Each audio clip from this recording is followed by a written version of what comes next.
Chapter 1051. Luo Nan wanted to immediately call Yu Qin, but he turned to glance at Blood Demon and the others. They were still waiting idly by the elevator. His mind stirred and he nodded in that direction. My classmate is looking for me. It's probably a bit of a private matter. He paused here and said, actually, you two don't need to keep me company. Isn't Tucker and Dr. Bai always following me? Bai Xinyan was fine, but Tucker's eyes were wide open. His words were stuck in his throat. Why am I always following you? Tucker's expression was rich, but the problem was that no one paid attention to him. Blood Demon and Wan Luhua looked at each other. We're being ignored. Okay, this is a joke. In fact, they could feel that Luo Nan's words were unclear, but they were exceptionally clear about his purpose. It seemed that this fellow wanted to do something. The kind that would look for trouble. Yes, they could see that Luo Nan was still young. Perhaps he felt that it wasn't good to lose face in the face of complicated interpersonal relationships, or perhaps he instinctively rejected the tyrannical behavior of bullying the weak.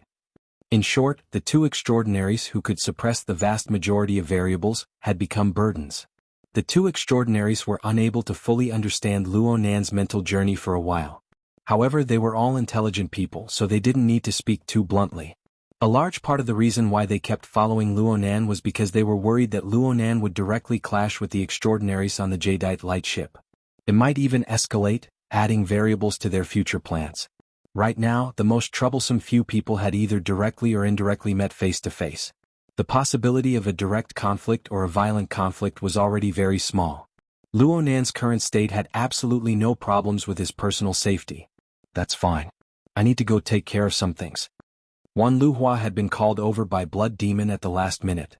As a high-level member of the Eye of Secret Deeds, there were quite a few matters that needed to be taken care of before entering this huge maelstrom. Wan Luhua did things in a straightforward manner. Since she had spoken, she didn't stay any longer. She entered the elevator, turned around and smiled at Luo Nan. Call me anytime if you need anything. Luo Nan bowed in thanks. Seeing the elevator door close, Blood Demon impatiently clicked his tongue twice. Your luck with women is quite good. Don't look at this Master Style smiling all the way here. He's usually a fierce character. Luo Nan ignored these senseless words. He just asked, what about you, Mr. Blood Demon? What are your plans? Blood Demon, who was despised again, was still smiling happily. Actually, I hired you to be my artist today. I didn't expect that we would get along so well, and many of the drawings went beyond the scope. Some words came out of the Blood Demon's mouth, but the meaning was the same. I originally wanted to bring you to experience a few small circles, but since you have your own ideas, I can't force you. Since I've already said it, I have to do something about it. How about this? I'll make the arrangements and see if I can find a few who don't look so repulsive. I'll call you later. Okay. Luo Nan answered in a straightforward manner. Why isn't there any sincerity? Didn't you agree? This is a bad omen. The Blood Demon chuckled and said no more. Without using the elevator, he turned around and left with a smile on his face. In this way, only Luo Nan, Tucker, and Bai Xinyan were left in the elevator. From the beginning to the end, no one asked for their opinion.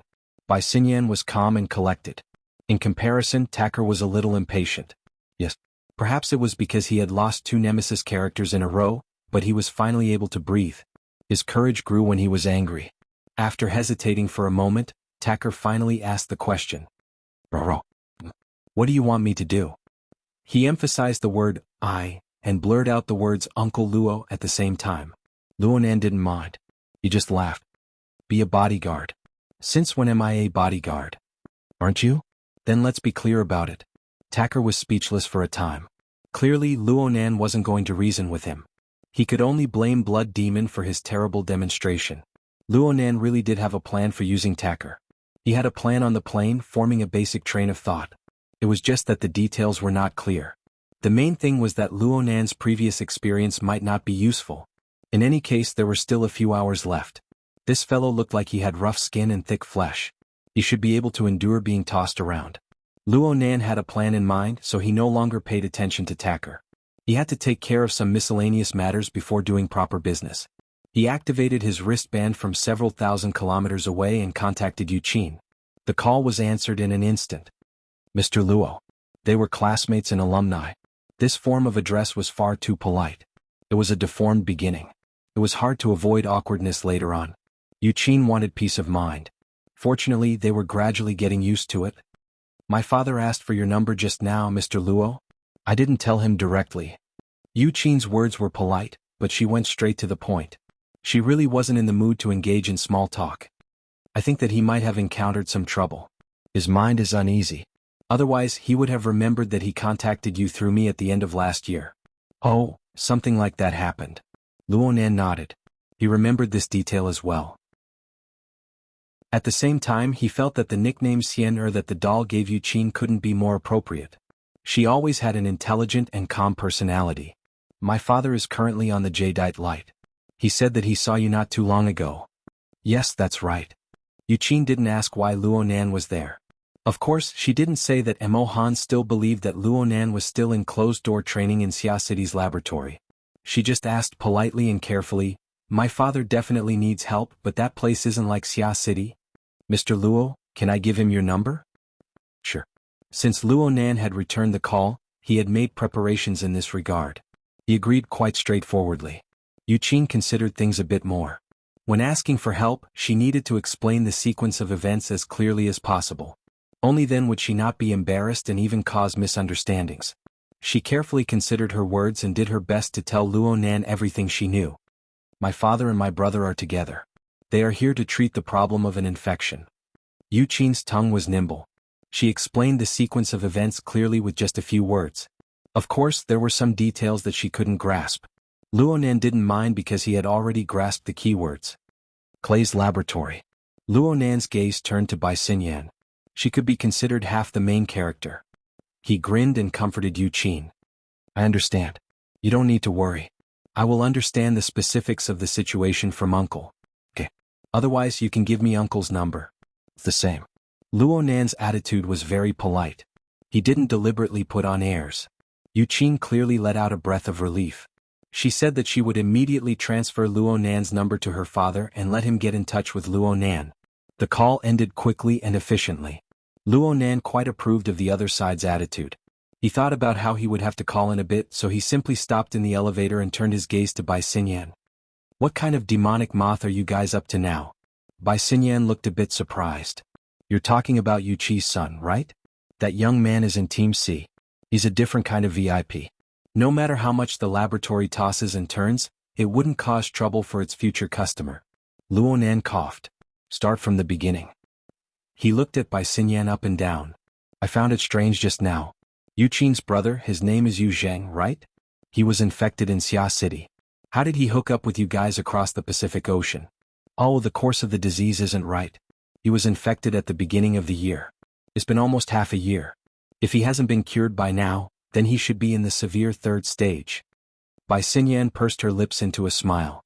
This involves a few problems on the research and technical level. Can you be a bit more direct? Luonan's lips twitched.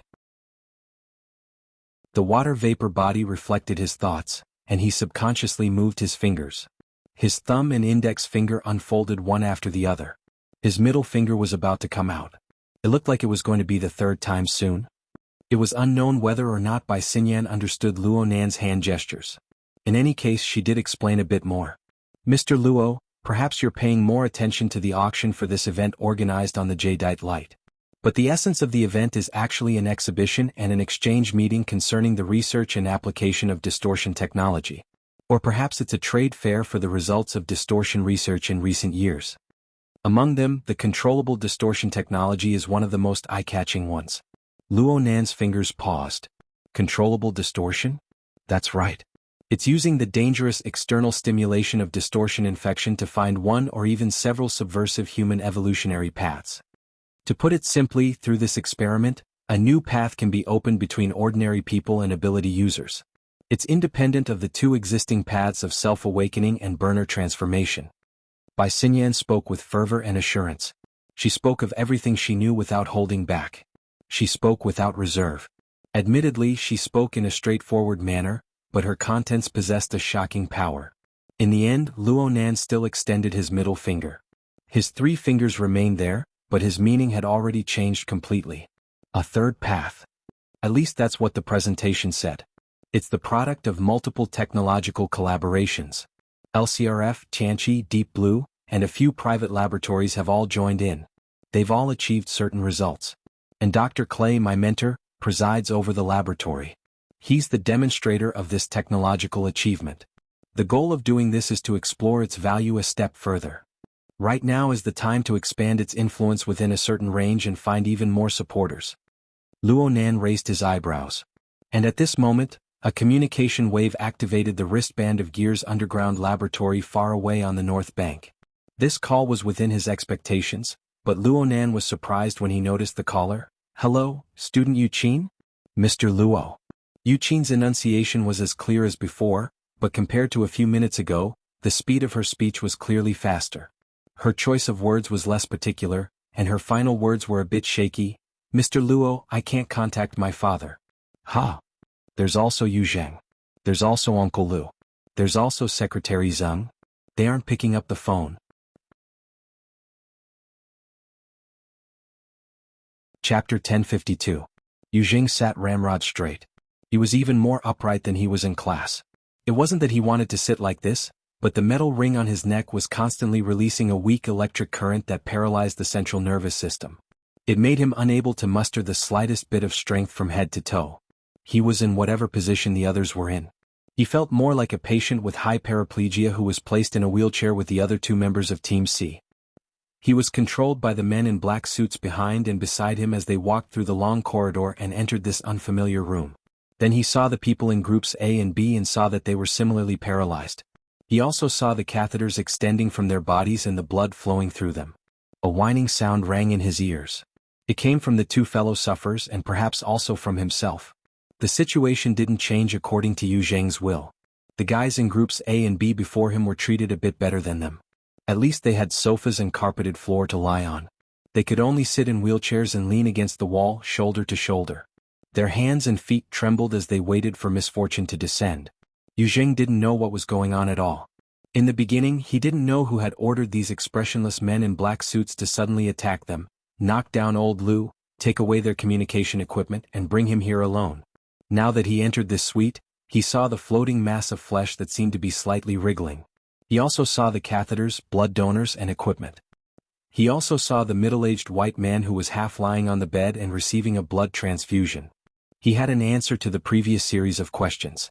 But he still didn't know where this guy came from. It was an extremely terrible situation. There was a serious information imbalance.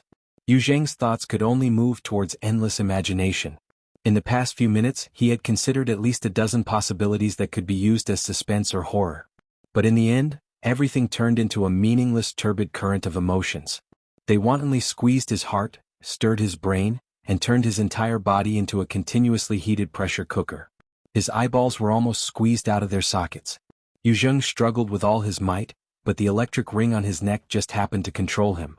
It reduced his efforts time and time again, intensifying his despair. Finally, after a powerful wave of emotions overflowed, Yu Zheng's state inevitably fell into a trough. His mind was in a trance and his expression was blank. He looked at the black suits and some medical staff bustling around the room, adjusting the catheters and adjusting the instruments. He did not know how to react. Finally, there was only one thought in his mind: how did he end up in this situation? He vaguely remembered that just 10 minutes ago, as a human experimental subject who could be lying on the operating table at any time, he was a little nervous about facing the unknown, but he was not as anxious as his father. In fact, he was even a little eager. Thinking further, it wouldn't be an exaggeration to say that he was full of ambition. In his opinion, being a lab rat was nothing. All he needed was the ability to bite open the cage. That's what he said, that's what he really thought. But in the current situation, was there something wrong? The script of his life shouldn't be like this. When did I go astray? Yu Zheng's mental state was no longer able to support continuous thought. Very quickly, a few beautiful faces of the opposite sex that he had an intimate relationship with and had participated in many sports with flashed through his mind. It was during that event that he became a mutated infected person. No, that's not right. Yu Zheng's thoughts flickered once more, and the face of a beautiful woman appeared faintly in his mind. She seemed to be called, what was her name again? He really couldn't remember, but the appearance of another male youth that appeared soon after became exceptionally deep and clear. Luo Nan. Right, it was because of that beautiful woman that he and Luo Nan became enemies. Things became awkward from then on. Even though he was infected later on, It was to a large extent because he entered the circle of unfriendly people with Luo Nan. During this period, more and more information about Luo Nan came to his family. Though Yu Qin and his father intentionally hid it from him, did they really think he was stupid? Even if he was really stupid, a few things were strung together after he came into contact with Clay's laboratory. Yu Zheng had to admit that he was very irritated when he heard the name Luo Nan. He really hated it, but there were a few other elements that were closer to the category of envy, jealousy, and hatred.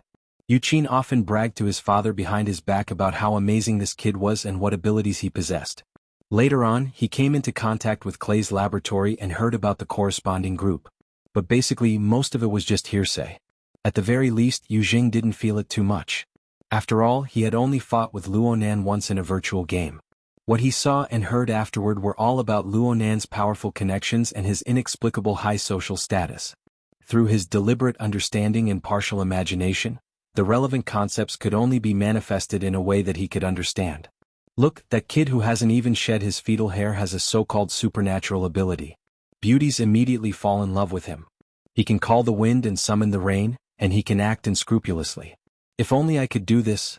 This was the greatest driving force that pushed Yu Zheng to participate in this experiment. But how did things turn out like this today?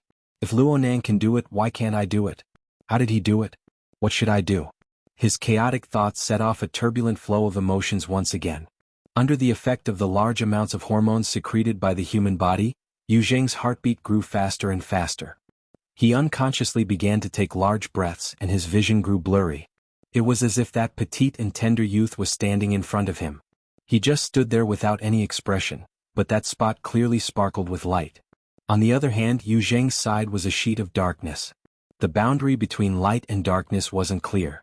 It was as if he could touch it just by extending his hand and stretching his neck. Yu Zheng subconsciously wanted to do this. He believed that he had done it because there was a change in his body, but in reality someone had pinched his chin and moved it back and forth a few times. Yu Zheng did his best to open his eyes wide, but his severely limited control over his body made it so that he could only see the black suit in front of him. He couldn't even see the person's face clearly. Instructor Wang? The state of C2 is unstable. Is that so? Then, let's put it aside for now. A knock came from the door before Instructor Wang could answer. The room was quiet, and Yu Zheng's thoughts began to return to normal. Perhaps he was stimulated by the words "put it aside for now." He subconsciously received and analyzed the information from the outside world, and he heard Instructor Wang say, "Please come in." The voice wasn't loud, but it felt like it couldn't leave the bedroom. But the door to the outer room opened in the next moment. Someone walked in after the sound of messy footsteps. Instructor Wang called out to them. "Mr. Tuesday," another voice came from behind Instructor Wang. It was probably the main character on the bed. His tone was quite polite. "Mr. Tu, you've worked hard to make a trip here. Yes, I saw that this colleague's condition isn't too good. Send him back." This matter was clearly not important. Mr. Tu spoke a few sentences and changed the topic. "But this one, is he about to awaken?" Another person answered, "C2 was infected on New Year's Eve last year. It's a body fluid infection, and the infection duration is the longest. The laboratory has always been under good control, but since it's Group C it might not be as stable as Group A and Group B. HM awaken?" Instructor Wang's voice sounded again. 3 transformations or awakening? Are they talking about me? Awakening? Yu Zheng listened, not really understanding. But the rapid heartbeat and the burning sensation of his body slowly faded. The phantom of Luo Nan was no longer in front of him. Next, he went through a messy round of tests and judgments. It wasn't easy for him to slow down, but he heard Mr. Tu's slightly raised tone. "Stopped?" Just as he finished speaking, there was another knock on the door. Chapter 1053. At the door of the suite, Tucker's calves were twitching as he looked at the still closed door. The thick wooden door could not block out the 2 cold and tyrannical auras in the room. He could be considered a strong person in the physical body, but there was still a qualitative difference between him and the 2 in the room. After all, that was an extraordinary. Tucker's brain was quite useful, but he could not understand it all. How did Luo Nan find this place? Was he really helping a classmate? Please, this reason. Tucker was speechless. On the other side, Bai Xinyan looked calm. Perhaps it was because she had been in charge of contacting the relevant parties and trying to communicate with them first, so she had no time to be nervous? Bullsh*t. Tucker would rather take over her task. After all, it was destined to be useless. Moreover, he could take the opportunity to spread some news. It was not that Tucker did not have such an opportunity on his way here, but he did not have the guts to do so. Luo Nan, who had been flipping through the notebook all along the way, inexplicably gave him an enormous pressure. It was as if there was an incorporeal demonic eye that could see through his internal organs, his mind, and his thoughts. Perhaps Luo Nan was even devising a plan to kill him? Even if it was a misconception, Tucker didn't have the guts to test it with his own life. He had been letting his imagination run wild for quite a while. It had been at least 10 seconds since he had knocked on the door, but there was no response from the other side. This was normal. He could sense the situation behind the door, so naturally the other side would not ignore the abnormalities outside. Maintaining silence was already a kind of attitude. Tucker hoped that things would end here. He hoped that everyone would have a tacit understanding to give each other some face and never cross the door in front of him. The problem was that the development of the situation was destined to not go as he wished. Luo Nan flipped to the last page of the notebook in his hands once more. Then he closed the notebook and let out a light breath. He spoke very calmly. Maybe he didn't hear it. Knock again. Tucker felt his scalp tingle as he listened. His heart was filled with unwillingness, but his arm was completely out of his control. He obediently reached out and pressed the doorbell. There was still no response from the other side of the door. It was also at this time that Tucker saw Luo Nan reach out his hand to the side. Of course, Luo Nan wasn't knocking on the door. Instead, he made a casual grabbing motion. A cloud of mist seemed to splash into the air. A pitch-black suitcase was pulled out from the mist by Luo Nan. Give me a hand. Tucker's brain still wasn't working. He just followed Luo Nan's instructions. He stupidly reached out his hand and used it as a platform, allowing Luo Nan to place the suitcase in his hand. The chest was opened by Luo Nan. Tucker did not know what was inside, nor did he dare to look in detail. She just watched as Luo Nan placed the notebook inside and took out a pen-like object from the center. There was also a square-cut piece of cloth and the like. Soon the box was closed. In the very next second, Tucker's palm was moist, almost as though a stream of water was running through his palm.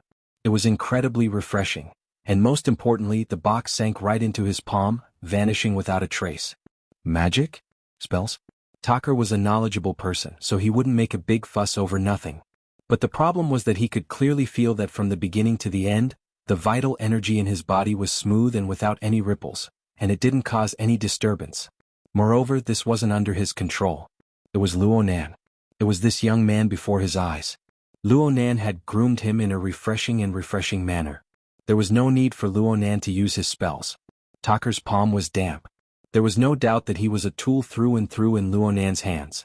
As for how Luo Nan did it, Tucker no longer had the courage to think deeply about it. Open the door. Luo Nan's command had completely replaced Tucker's thoughts. He simply didn't think too much about it. He just opened the locked door without much effort. Luo Nan didn't pass on this responsibility. He walked straight in. Tucker's mind was still in a blank state as he followed behind Luo Nan. Bai Xinyan was at the very back. Just as they entered the door, a series of metallic mechanical sounds rang out in front of them. All the men in black suits in the living room had pulled out their guns. They aimed uniformly at Tucker. They were clearly in a state of waiting to fire. There was even a person in the middle who yelled loudly, "This is a private room. Get out immediately." Tucker's mind finally cleared up a bit under the focus of the lethal weapons. But he didn't care about these words. The matter was clear. Given the nature of these people, if a different group of people were to come in this way, no, they might not even be able to come in before they would be turned into a beehive by the bullets that shot through the door. It was precisely because of these words that the other party knew of the special nature of this place. Knowing is fear and fear is understanding. It's true that everyone here is a tool. The group of men in black suits had sunglasses covering their faces, but it couldn't hide the beads of sweat that slid down their foreheads. Their heavy breathing exposed their unease and fear early on. Luo Nan didn't pay attention to this. It was as if he didn't see the pitch-black muzzles in front of him. He looked around very naturally. Mr. Black Lion was here just now, right? He returned the notebook that my family had left outside to its rightful owner. That's why he came to express his thanks. This lousy reason. No one answered him. Luo Nan's gaze quickly locked onto the man in the worst condition among the group of men in black suits. It was tool number 1 who had returned from the mission of returning the notebook. Luo Nan nodded and answered his own question. It looks like this is the right place. Luonan didn't stop as he spoke. He walked straight into the bedroom. This was too much. The men in black suits who had gone through strict training instinctively wanted to pull the trigger. But a concise command came from inside at this time. Withdraw. It was as if the men in black suits had been pardoned. They withdrew their guns one after another, but they still blocked Luonan's path forward. The problem was, what was the point of that? Luonan had made up his mind long ago. He completely ignored the obstacles in front of him. Actually, this couldn't be considered an obstacle for his water vapor body. His footsteps didn't stop. He went straight forward and made contact with the wall of men in black suits in the blink of an eye. The latter didn't have any effect in blocking Luonan. Luonan's water vapor body was illusory. It was as if it came from another world. The two sides didn't intersect. It just passed right through. Halt. The man who had just given the order spoke once more. What was faster than his voice was the air that suddenly solidified like an iron wall. At this moment, the flow of air in the living room of the suite seemed to have completely frozen. Everyone's breath didn't even pass through their noses and mouths. Even Tucker, who had a fleshly body, felt his skin tighten. The breath of his entire body suddenly turned muddy, and the flow of his blood and energy wasn't smooth. He subconsciously took a step back and took a defensive stance. He nearly bumped into Bai Xinyan. When he looked forward again, he saw the two men in black suits blocking the bedroom door. They were like a door that had been forcefully opened. An indescribably strange sound separated them. Their bodies were stiff and they lost all consciousness. Luonan, who had just passed through with his illusory water vapor body, appeared in a position near the back of the center of the door. His fake body was clearly sluggish, and there seemed to be faint wisps of water vapor emitting from it. In the next moment, his entire body distorted and collapsed. Behind him was a young man dressed like a bodyguard in a black suit, but his skin was a bit strange and gray. Instructor? Wang Yong. Tucker called out instinctively, but Wang Yong ignored him. Instead, he turned his head. At the same time, Luonan's calm voice came from inside the bedroom. As expected, Mr. Tu is also here. Actually, I forgot to say something just now. You don't mind taking up a bit of your time, right? Oh, this scene is truly extravagant.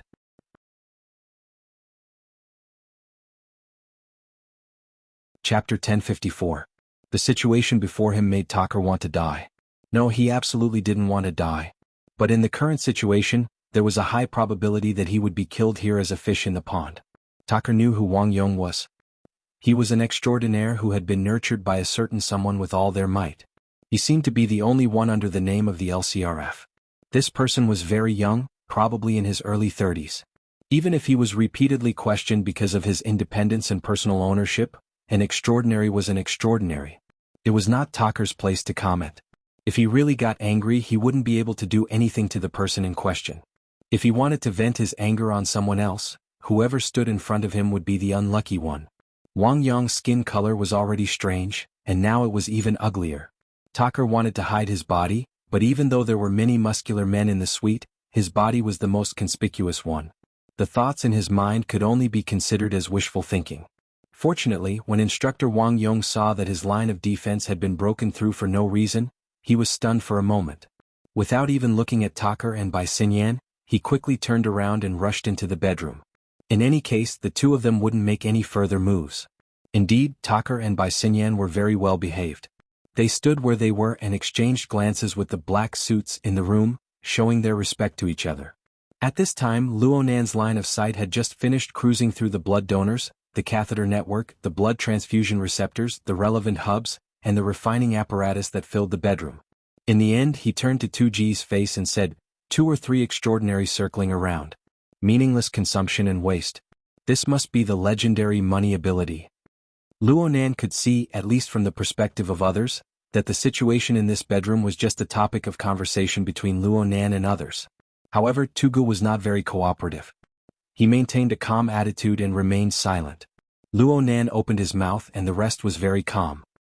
He raised the brush and cloth in his hand and waved them in front of 2G's eyes. Earlier, I promised Mr. Blood Demon that I would draw a batch of portraits of extraordinaries for his magazine. Of course, the other techniques are too time-consuming. I'm prepared to give him a sketch. I hope he can accept it. I've tentatively decided on 13, but the problem is that the total number of extraordinaries I've seen might not be that many. It must be a lie. Tucker could not help but curl his lips when Ronan's voice reached the living room. Why is it that almost all of the news I've heard about you is about opposing extraordinaries? The other people in the room weren't interested in tangling with these details. Wang Yong, who entered the room after Luo Nan, fixed his gaze on the object in Luo Nan's hand. If Luo Nan relied purely on the semi-incorporeal quality of his water vapor body to pass through the living room's defense line, Wang Yong would have accepted it. But there was a problem. Luo Nan was holding a real object in his hand, so the penetration just now was completely unreasonable. To be more precise, it was beyond common sense. Wang Yong thought of a possibility. A spatial fault? Distortion? A space-time domain technique? That was what he thought and asked. "Excuse me." Luo Nan turned around to look at him. He greeted him with a smile. "This is Instructor Wang Yong? This is the first time we've met. Sorry for being presumptuous just now. Let me ask, are you interested in participating?" Seeing that the bedroom was about to descend into an even more awkward atmosphere, old Els, who was still half sitting and half lying on the bed, coughed softly twice. He was very restrained, but it was enough for the people involved to understand what he meant. Wang Yong's face was cold as he gestured with his hand. "Mr. Luo Nan, there's a patient here. If there's nothing else, please leave." "Does that mean you agree?" At Luo Nan's age, once he began to pester endlessly, his temperament really did match. Tu Gu and Wang Yong weren't people who were good at talking. Their skill at feigning civility and sincerity wasn't maxed out. Normally it would have been fine. The power of extraordinaries could crush most obstacles. But they just had to encounter Luo Nan right now. And the situation was super complicated. The leaders of both sides of the conflict didn't have any intentions of directly talking to each other. It was impossible to guess Luo Nan's thoughts for now. But old Els was clearly angry. Someone had directly barged into the bedroom and was deliberately ignored. Anyone would be angry in such a situation. For old Els to be able to maintain his composure was already first-rate shrewdness.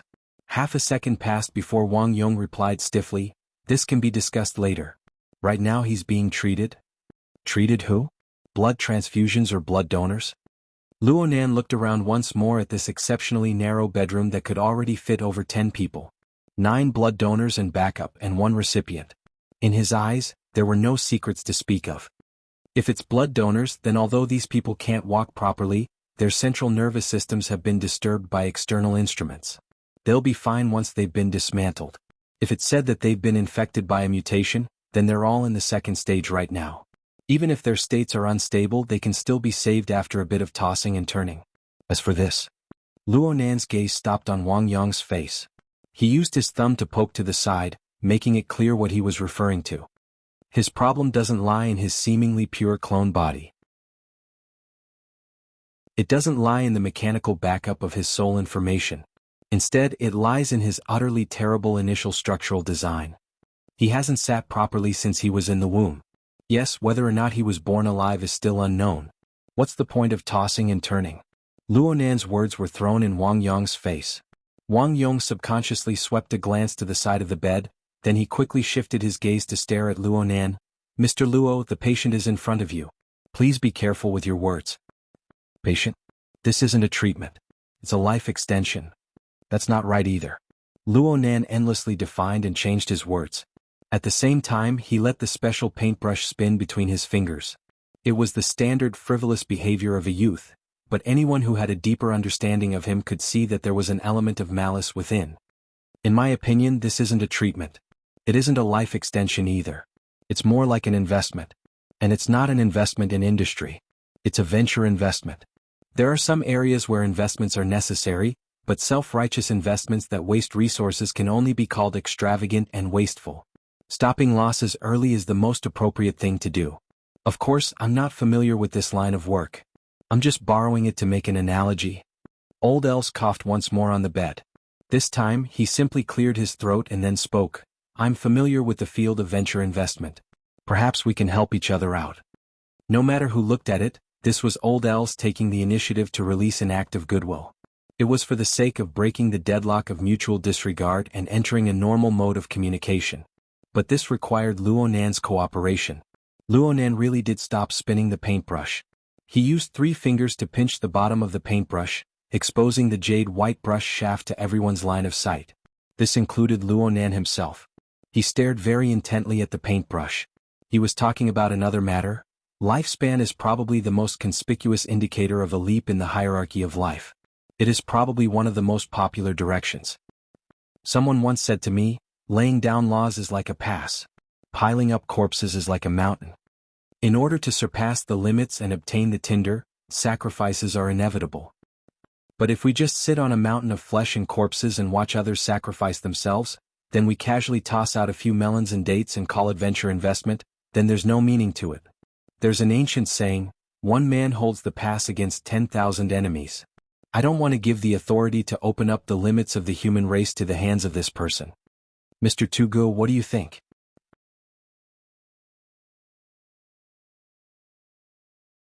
Chapter 1055.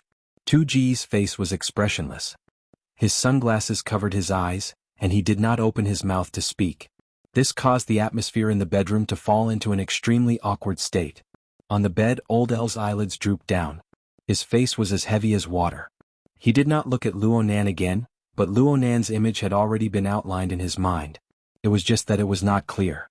This was because he still did not understand what Luo Nan's goal was in charging into this place. Taking the initiative to attack in a disadvantageous situation, to advance as a retreat? This was very logical. Old matters. Resentment and revenge? Could be related to this. Or perhaps it was purely out of righteous indignation. Though this was laughable, it was not impossible at this age. Though he was lying on the bed, he still received some relevant information. If there was enough time and the atmosphere was suitable, Old Els was confident that he could unravel the cocoon. Unfortunately, this young man was close at hand right now, and his actions showed off his abilities. It was not that Old Els had never experienced this sort of thing in his rich life. Of course, he knew that the most reasonable method right now was to take a step back. At the very least, there was no need for Li Wei, Wang Yu, Abner, and the others to bear the brunt of this. And indeed he had done so. The problem was that the young man was pressing him step by step. Therefore, this was not an exchange or negotiation at all. It was a warning of death with a gun barrel pressed against his forehead. This young man really had the intent to kill stirred. Right now, he was more and more convinced that Luo Nan really was acting out of that laughable righteous indignation. Old L's eyelids lifted up slightly, and he quickly glanced at Wang Yong beside him. This was the assurance of consulting a professional. Wang Yong muttered to himself for a moment before nodding. Old Els understood. His eyelids closed once more and he let out a long sigh. I'm tired. This was tantamount to giving an order. Wang Yong responded by extending his hand towards Luo Nan once more. He gestured outwards, but Luo Nan nodded before Wang Yong could speak. Everyone's tired. It must be said that this was the first time Luo Nan responded to El's words since he entered the room. His true intentions were revealed.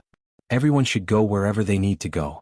What's the point of staying here and wasting resources? Tucker, come over and move people. Also, can you help out here?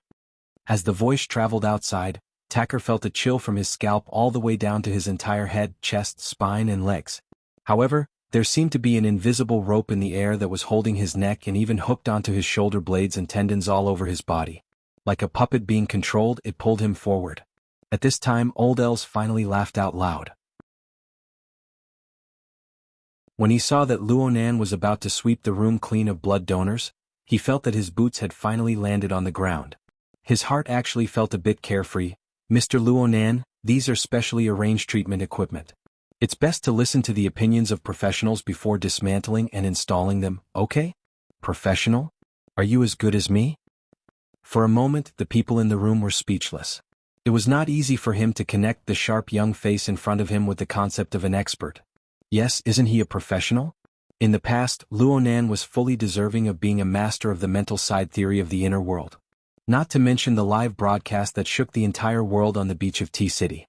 Luo Nan had clearly established a domain of authority in the field of life configuration. Perhaps every major laboratory and scientific research organization in the world was still engaged in intense debates over Luo Nan's demonstration of segmentation, superconfiguration theory, and demonstration. However, anyone who wanted to question him would have to step over the sand monster that was created out of thin air and give a sufficiently incisive and fatal explanation. Perhaps there would be such a thing in the future, but right now Wang Yong could only forcefully block them with his stiff arm. Mr. Luo Nan, please leave immediately. I'm going to leave, but how? Luo Nan revealed a smile towards Wang Yong. Wang Yong's heart suddenly became alarmed. He completely relied on his instinctive reactions to mobilize the blood energy of his entire body. He instantly broke through the limits of the material body, shook the atmosphere, and rushed back to the abyssal region from the material plane. In the blink of an eye, the flow of air in the entire bedroom and even the wider area was completely under Wang Yong's control.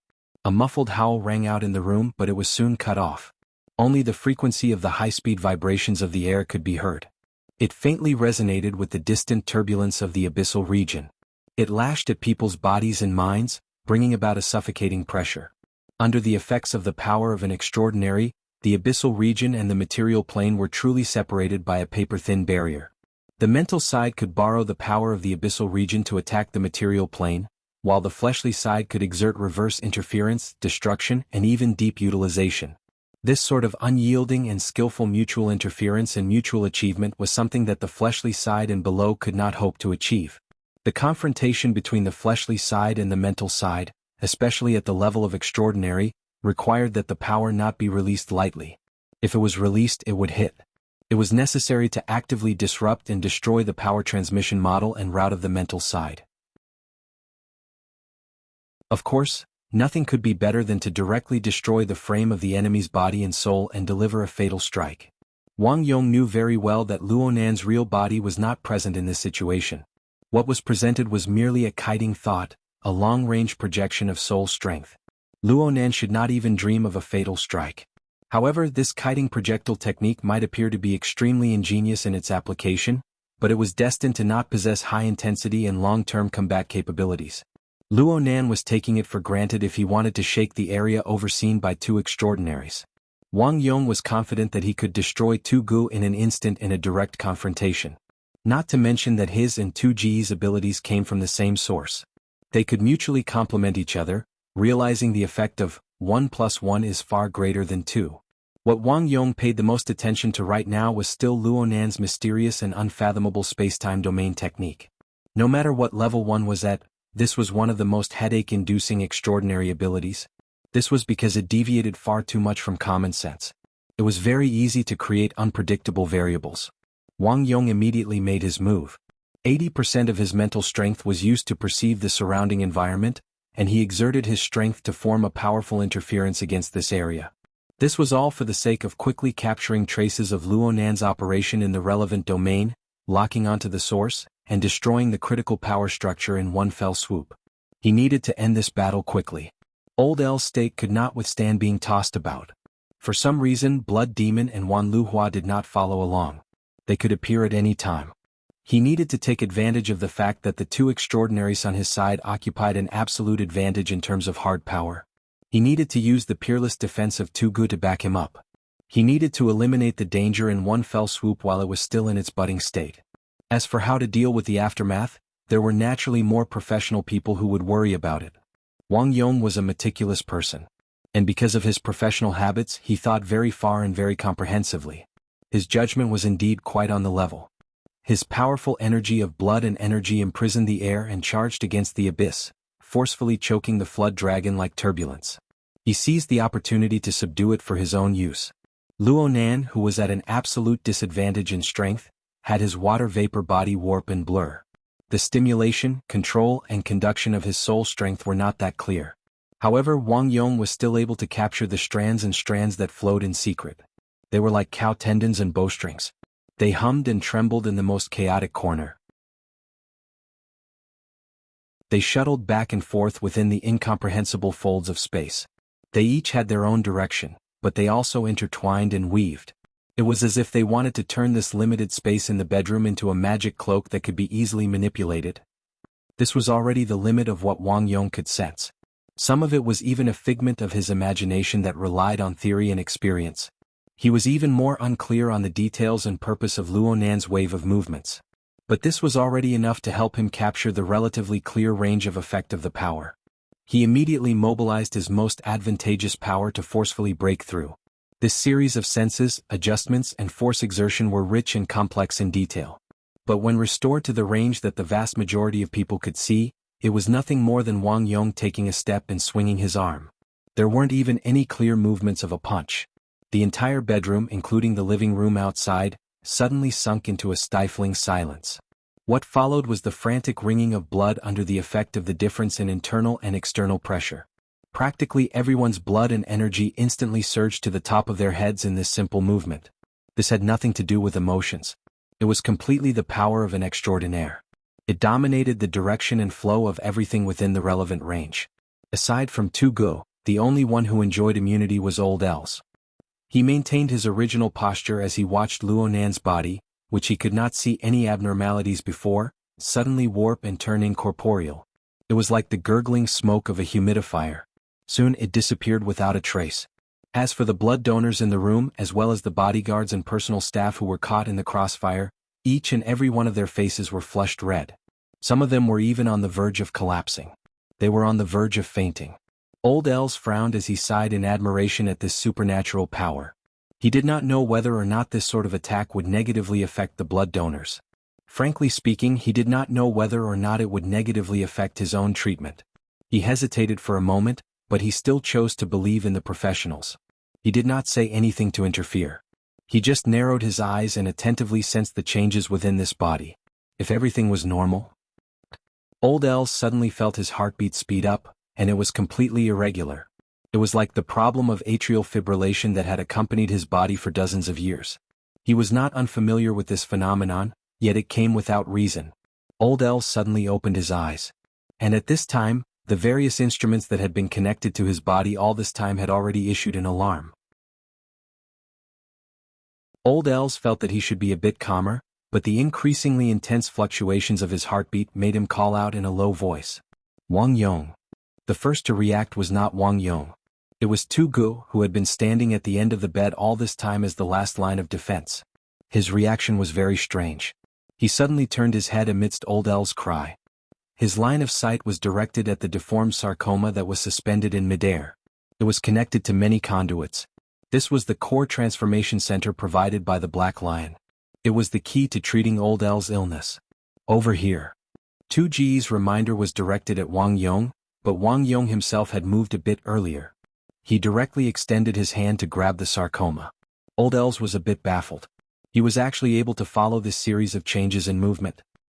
He was even able to see that before Tu Ji's palm touched the sarcoma, the ugly little thing had already begun to throb on its own. It was like a heart that was exposed to the outside, or perhaps it was the only organ of an invisible fiendish demon that could be captured by the human eye. This was all Old Els could see.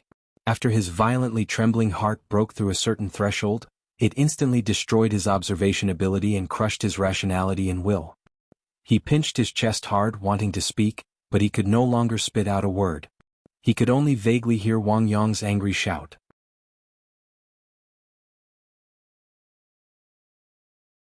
Chapter 1056. The sudden collapse of Old Els' heart rate also destroyed the offensive and defensive design and tacit understanding that Wang Yong and Tu Gu had formed. Wang Yong was actually at a loss for a time as Old Els twitched and struggled for his life on the bed. Where was Luo Nan? What kind of method would he use? How did he do it? At this moment, Wang Yong's surging qi and blood covered every inch of the bedroom and formed a highly compatible resonance with the turbulence in the abyss area. According to common sense, there was no creature that could stir up trouble in this kind of environment. Even if it was a darksider life form of legend, as long as it approached the material plane, it would similarly leave behind traces in this kind of powerful force field. Wang Yong could accept Luo Nan escaping into the depths of space, entering the depths of the abyss region, or even ascending the polar domain when Luo Nan saw that the situation was far from good. He could use his usual logic to explain it. But now, what was going on with the bright red sarcoma that was pulsating freely in the air and seemed to possess an incredible life rhythm? The tentacles, that were originally delivering the transformation fluid to Old Els, were baring their fangs and brandishing their claws in the air. What's going on? Seeing this, Wang Yongda had to make a temporary conclusion. He didn't know when, but the core of Luo Nan's power, which he had been sensing and capturing all this time, had already shifted to this ugly red sarcoma. In other words, Luo Nan had obtained control over the sarcoma. He had precisely grasped the most core link of the entire treatment system, directly threatening Old Els' life. Even if it was just a clone, it wouldn't be easy for someone to steal their base, but it was still under their control. Tu Ji's reaction was already considered fast, but as Old Els struggled on the bed, he had to stop his palm that was already reaching for the tumor. Tu Gu was very clear, and so was Wang Yong. If this clone died here with Old Els' terrible condition, he really did not know if he would have another chance to calmly move. What was the Black Lion doing if such a deadly piece of equipment was casually stolen by others? What were the two of them doing at the scene? Tugu was still alright as he was always calm and collected. As for Wang Yong, his originally ugly complexion was now covered with a layer of oily sheen, as if venom could come out at any time. The other people in the room had suffered from the blood vitality impact just now and were purely a burden. Wang Yong subconsciously wanted to go to the bedside to deal with old L's terrible state. At this moment, a word popped out of Tuji's mouth. Change? As the voice entered his ears, a sudden burst of gunfire came from outside the bedroom. The incident in the bedroom also caused chaos in the outside room. Wang Yong's eyelids twitched, but he didn't hesitate, nor was he distracted by the chaos outside. His center of gravity, which had shifted a little earlier, shifted again as his muscles contracted. He did not pay attention to old Els, whose hands and feet were twitching on the bed. Instead, he forcefully made the nearly ebb interference field surge once more. This time it was not to capture the elusive Luo Nan. Instead, it was to crush the blood donors who had formed a circle around the bed. A life for a life. At the very least he had to put on this posture. At the same time, Tuji's hand, which had paused just now, once again reached out, grabbing at the bright red sarcoma that was right in front of him. Wang Yong had been the one to deal with Luo Nan just now, and Tugu had been the backup. Now they had to switch roles. This was because Luo Nan had cut into Wang Yong's blind spot of observation and thought. He had successfully infiltrated into Tuji's range of control. Actually, Wang Yong still had doubts in his mind right now. Was Luo Nan's soul strength projection really inside that tumor? There were no changes in his visual space, but his sensory space was a mess. Luo Nan had already completely excluded Wang Yong from the main battlefield within the span of a few breaths under this chaotic mental judgment. Therefore, a switch was necessary. If Wang Yong didn't want to be a bystander at this critical moment, then he needed to display the deterrent power of an extraordinary, even if his actions were more despicable. Under the radiation of the power of three extraordinaries, all the other living beings within the entire suite were so weak that they weren't even worth mentioning. Therefore, this sort of switch in focus and direction was completely a gamble on the value of the target in each person's heart. Did Luo Nan really have a bit of weak humanity left in him, just like in the legends? Could Wang Yong and Tugu replace old Els in making such a fatal decision? In any case, not a single side had any intention of pulling back in this relatively cramped space at this moment. There was even a bomb that smashed in forcefully. Amidst the muffled explosion, Yu Zheng and the other blood donors who had yet to complete their intubation were suddenly blasted apart into an enormous hole in the wall. The door connecting the living room and the bedroom in this suite was relatively narrow and conservative. It paid more attention to privacy so the bodyguards outside could easily surround the door. However, there were still some problems with the room structure of the cruise ship when faced with inhuman power. The partition was assembled from light steel keel plasterboard. It looked like a complete piece, but in reality, there was a relatively large gap between the keel steel inside the plasterboard.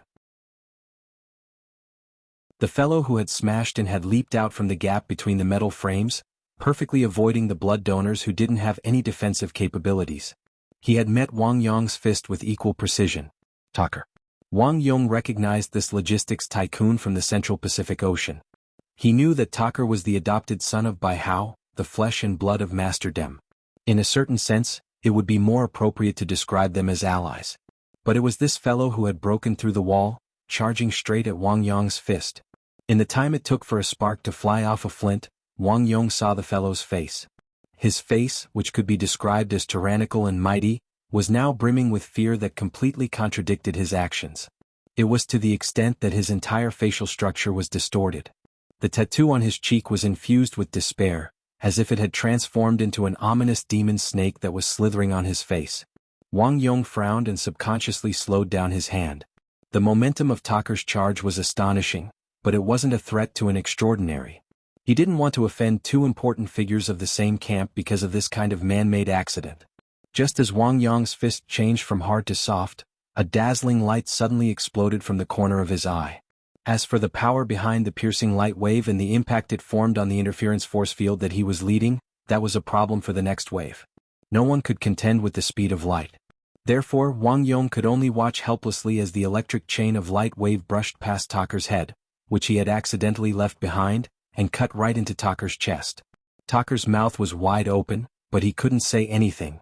Or rather, the power that erupted from his body had drowned out everything. It was a powerful explosion. Most importantly, it had formed a strong collision with Wang Yong's previously powerful but relatively restrained control mode. The air exploded and the abyss shook. The network of blood transfusion catheters that crisscrossed like a spider web in the room instantly twisted and ruptured. The blood and transfusion fluids that were still flowing through the catheters were thrown all over the place, creating a mess.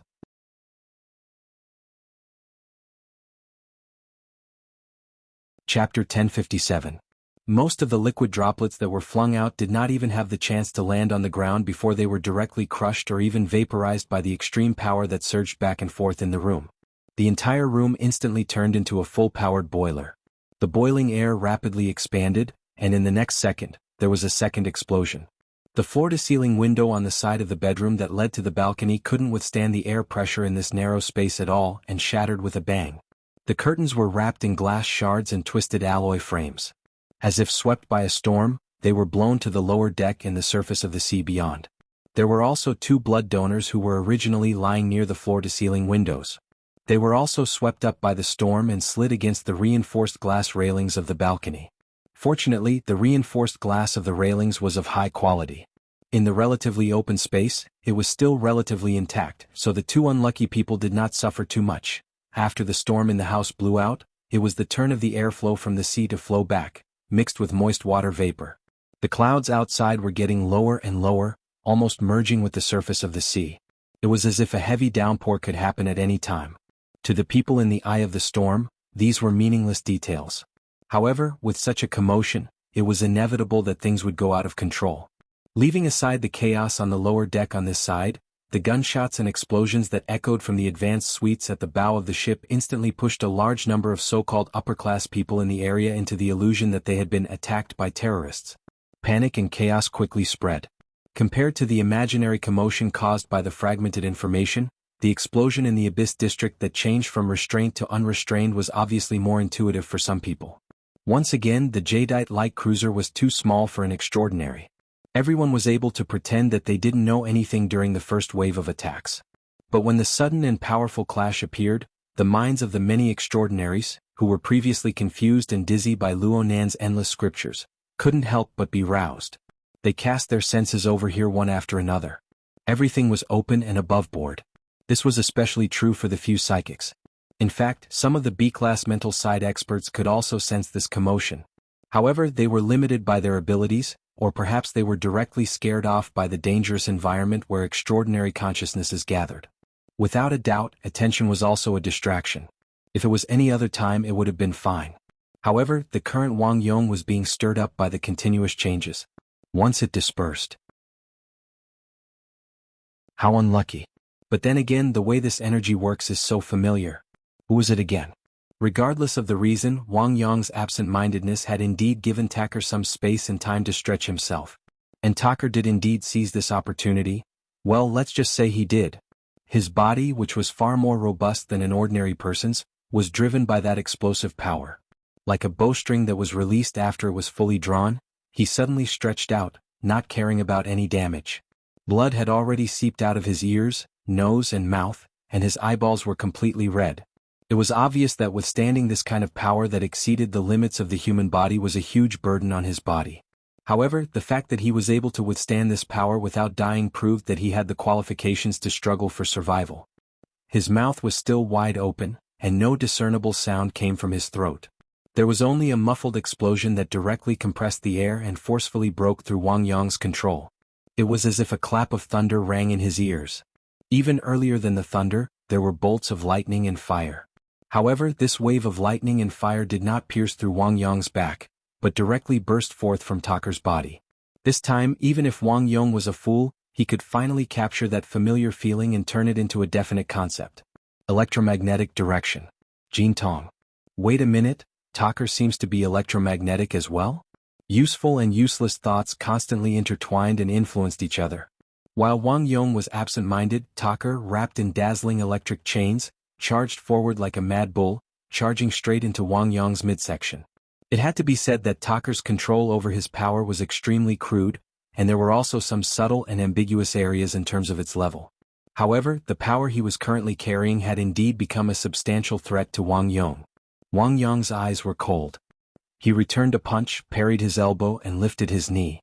His perfect control over his power allowed him to effectively mobilize the blood and chi in his entire body. It seemed like he was defending, but he was actually using defense as offense. By relying on his perfectly synchronized interference and control over the material and spiritual planes, he dispelled Tucker's powerful initial attack and seized the opportunity to counterattack. When his knee fell, the entire floor of the bedroom shook and deformed like waves, and the state of the room became even more unbearable. The electric chains that came charging at him were like flowing water. They streaked across the edge of Wang Yong's reef-like defensive force field. Even though a small portion of it managed to penetrate through, it only made one side of his body feel slightly numb. Wang Yong, on the other hand, took advantage of his steps to agitate the gathered blood and qi and fused it with the turbulence he subdued in the abyss region. With a hidden explosive force, he struck Tucker's side abdomen with an uppercut. This punch was extremely ruthless. When it hit its target, Tucker's body seemed to have been electrocuted. His body twitched and jumped, and the lower left half of his ribs were immediately crushed. The explosive sound that came from his wide-open mouth was also cut off by the bloody foam that came out from his mouth. Wang Yong furrowed his brows when his attack succeeded. Due to the force of his punch, the back half of Tucker's body slid sideways. Tucker's previous jumping was essentially like a slippery loach.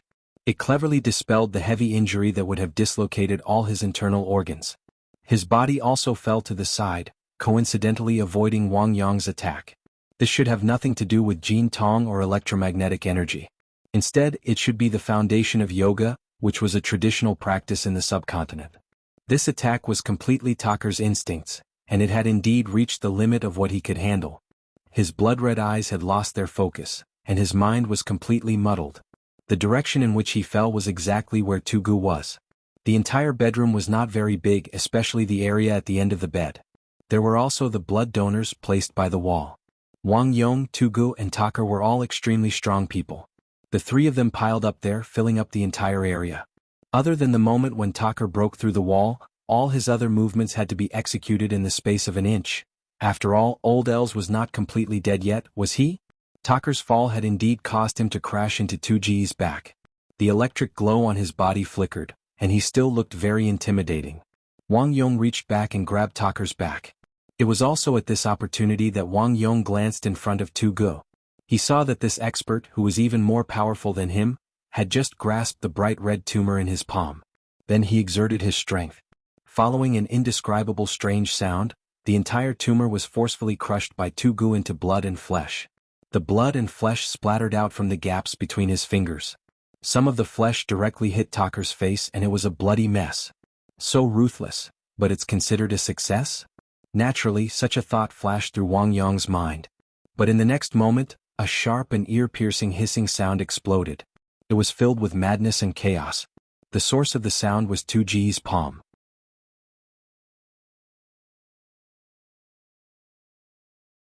Chapter 1058. This howl exploded strangely and fiercely. It had a kind of reckless intent of annihilation. Its characteristics were like a barrel of intense kerosene. It detonated in the abyss region and then rushed back to the material plane. A wave of interference surged. It was extremely vicious. Even with Wang Yong's abilities, his eardrums still hurt slightly. His mind became dizzy, but this didn't hinder his judgment. It's Black Lion. He left behind a poison curse. Black Lion ran amok in Africa. He was an expert in death and plague curse techniques. With the importance of the sarcoma, it was normal for him to set up a backup plan. But Luonan didn't explode it when he attacked Black Lion. He only released it now. What was the meaning of this? Caught off guard, Wang Yong was swept by the poison curse and suffered a small loss. Tugu, who was at the point of the poison curse's explosion, received an even greater impact. Wang Yong saw that Tuji's sleeve, where he had crushed the sarcoma, had a clear ripple. The ripple traveled upwards, causing Tuji's upper body to lean back slightly. The blood vessels on the side of his neck bulged slightly. But that was all. Tugu casually flung away the remaining flesh and blood from his palm. Half of his face was covered by his sunglasses, but no changes could be seen. This fellow's cultivation was truly bottomless. Wang Yong's heart was filled with regret, but he overcame the insubstantial effects of Black Lion's poison curse. His fingers clasped Tucker's sleeveless clothes and fiercely pulled him back. Come back. Wang Yong didn't just pull Tucker's clothes. He forcefully suppressed Taker's violent and unrestrained force field, not allowing it to affect Tugu in any way. Actually, Tugu had enough time to react, but he didn't pay attention to Taker from beginning to end. He displayed his absolute trust in Wang Yong. With Wang Yong's understanding of Tugu, trust wasn't necessary. It was more like a principle of comradeship. On the contrary, Wang Yong wanted to spit out, "The electric light that activated Taker just now must have come from your side, right?" In any case, Wang Yong didn't disappoint Tugu. Even though Taker was in a strange and violent state and Wang Yong couldn't completely control him, Wang Yong still forcefully pulled him back, not letting him touch Tuji's clothes.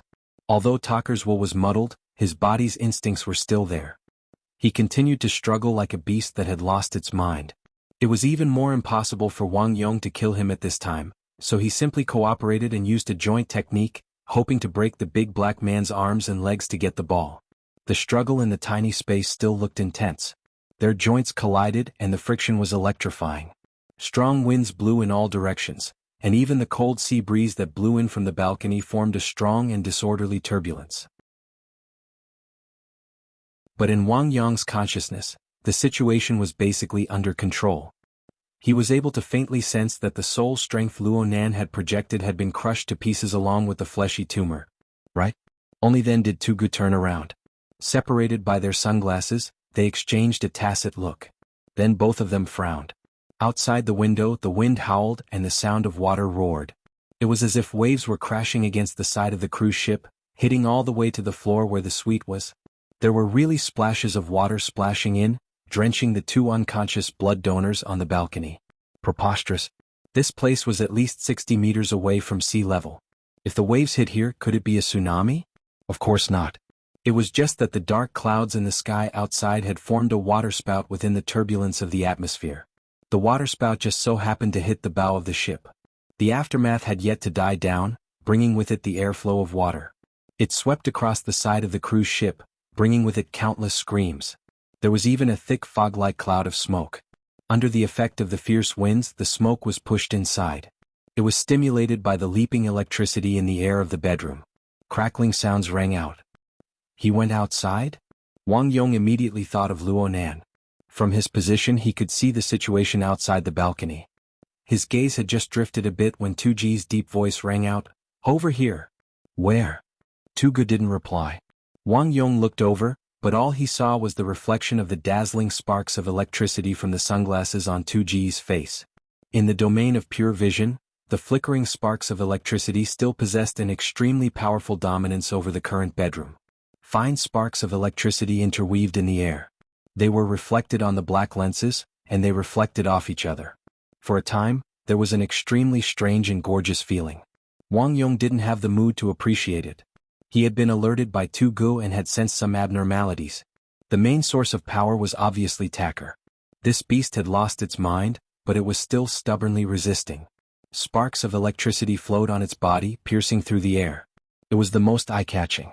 However, whether it was Tugu or Wang Yong, they both felt that the nature of electricity and fire, at least a part of it, seemed to have changed.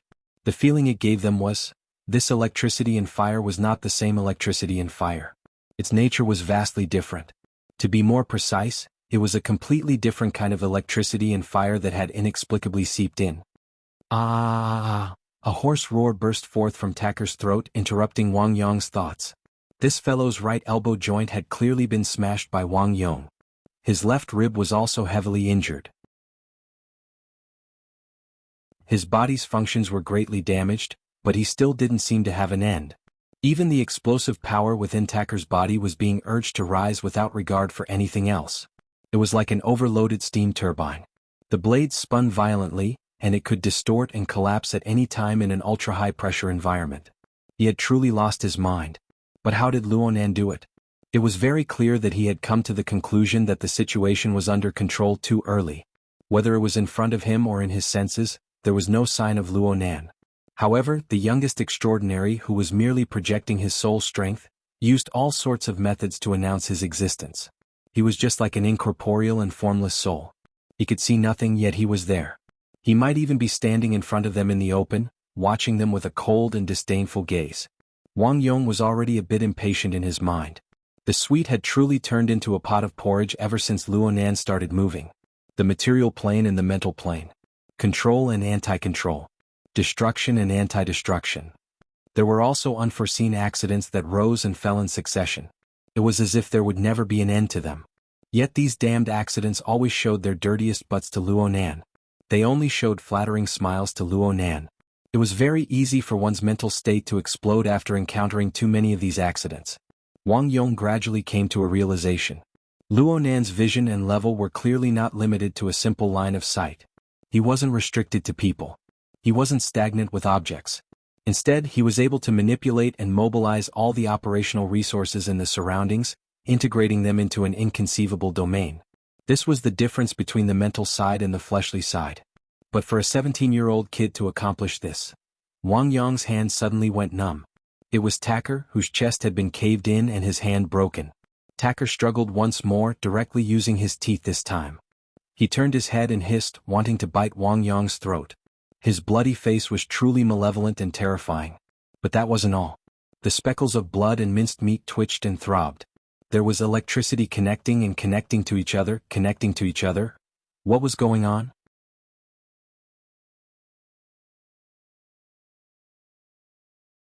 Chapter 1059. Wang Yong would not be hurt by Tacker's desperate struggle. He exerted more force with his arm that was holding Tacker's joints. With a muffled sound from his shoulder blade, Tacker's body involuntarily bent down. No matter how white and sharp Tacker's teeth were, it was no use. However, looking at the extremely active blood and plasma on Tacker's face, as well as the crisscrossing electric network, Wang Yong finally understood where the alien electric fire that had inexplicably seeped into his body came from. Tacker no longer had the strength to fight back. Wang Yong also had the mental energy to ponder the mode of operation of this alien electric fire, but for a moment he was completely clueless. He subconsciously freed one of his hands, wanting to exert some interference to see if he could use it to uncover part of the inner mechanism. "Don't move!" Tu Ji's shout pierced his eardrums. His sternness was unprecedented. Wang Yong's finger stopped right in front of Tacker's face. Tacker, who had been frantically struggling, also froze. Even Wang Yong was confused. Who was Tu Ji's shout directed at? Before he could clear his doubts, he saw that the blood and flesh on Tacker's face, which were attracted to each other, were sinking down. Or rather, Tacker's facial skin, together with the blood and flesh, had turned into clay or dough that could be kneaded at will. Moreover, it was much more delicate. Wang Yong saw that Tacker's facial skin was torn apart by his fingertips, revealing densely packed blood vessels and neural networks. It was the most sophisticated circulation and control network of the human body that was accepting the foreign blood and flesh, threading a needle and stitching them together. It was precise and unbelievably fast. It was as if the front end of each other was a well-designed yin and yang magnetic pole that was perfectly fitted and matched each other. But this was definitely not the case for them. Then, this was simply a power of creation that erased all disharmony, turning this incredible reconstruction into the most relaxing and pleasant automatic process. This was the so-called uncanny workmanship. Wang Yong even saw some of the extremely secretive and crucial nodes of the circulation of qi and blood in the human body, especially in the head area. This was a detail that he had yet to fully explain. Wang Yong could not continue. Originally, he wanted to see Tu Ji's expression and reaction, but when he encountered such a miraculous scene that made him speechless, he forgot to raise his head for a moment. He also completely forgot about the idea of interfering and destroying. After 2 seconds, Tu Ji's thick and powerful palms slowly reached out from behind Tacker's stiff body, as if he was going to do the same thing as what Wang Yong had planned. "Don't move." This time it was Wang Yong's turn to stop. Tu Gu seemed to have said something, but it was too vague for Wang Yong to hear clearly. However, it was also at this moment that the two extraordinaries beside them simultaneously sensed yet another tumultuous change within Tacker's body. Wang Yong's feeling was more direct, because his hand, which was twisting Tacker's shoulder joint, was suddenly bounced off by a strong magnetic field that suddenly increased in power. Tacker himself, on the other hand, did not move. At this moment he was no longer a powerhouse that possessed initiative.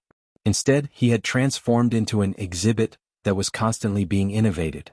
The big guy, who was already riddled with scars, half knelt on the ground, his body stiff. But even though he was frozen to death, the powerful magnetic field radiating from his body was constantly interacting with the void around him. It was complex and deep. It was completely different from his previous berserk and restless state. Jin Tong. This was not the first time Wang Yong's mind had turned over this name, but this time he blurted it out. At this very moment, Taker's converged and operated energy and force field had achieved the closest connection on a level. Taker was in the electromagnetic direction, and Jin Tong was also in the electromagnetic direction. However, it must be known that the electromagnetic direction and the electromagnetic direction were not the same. Powers of the same origin were fundamentally different in terms of structure and operation. This was the fundamental standard to distinguish extraordinaries from ordinary cultivators. Taker's initial eruption was very astonishing, but in the eyes of extraordinaries, there was still an enormous gap between him and Jin Tong. It was like the gap between the jadeite light and the ancient sailboat. But at this very moment, this essential gap of time and generation was inconceivably bridged and equalized. Even if it had not been tested in actual combat, even if it was just for show, it was still an astonishing achievement to be able to scare two extraordinaries. This was absolutely not something Taker could do. In this current situation, Luo Nan, and only Luo Nan, was able to use his inconceivable structure ability to complete this astonishing leap between generations. It seemed that the tumor, which had already been crushed, had played a very crucial role. The problem was, where was Luo Nan? What ability was this? What kind of operation was this? Wang Yong discovered that he had fallen into a dead end in his thoughts. It was fine if he did not think deeply about it, but once he did, he became so irritated that he wanted to explode. He should give up as a bodyguard. Therefore he asked a person who was more likely to know the answer. Mr. Butcher. Before he could finish speaking, the wind whistled. His vision darkened, and his mouth and nose were blocked. Another wave of mist and clouds poured into the bedroom from the boundless sea covered by dark clouds. Compared to the previous wave, the mist was much denser. It was to the extent that one couldn't even see their fingers in front of them. On the contrary, when the lightning flickered on Taker's body, a few silhouettes were illuminated. It was reasonable to say that someone of Wang Yong's ability would not be confused by it. However, the mist and lightning before his eyes were absolutely not the external appearance of the material plane. Visual experience did not count. In fact, the two did not undermine each other. On the contrary, they interweaved and blended together, connecting the material and mental domains to form their own layout. Wang Yong's mind swayed a bit in that instant. He practically believed that he had sunk into the depths of thunderclouds 10,000 meters in the sky. The floor beneath his feet and even the entire environment of the room lacked the sense of space-time. This was really wrong. He had really sunk into the domain of space and time. At this critical moment, the structure of Luo Nan's power circulation could not be concealed no matter what. He had completely revealed his cards. Wang Yong's blood and energy circulated and contracted, but his senses grew increasingly sensitive. He could vaguely feel the method, trend, and direction of the power usage. Dual drive. Taker was one. There was also the mist within the mist.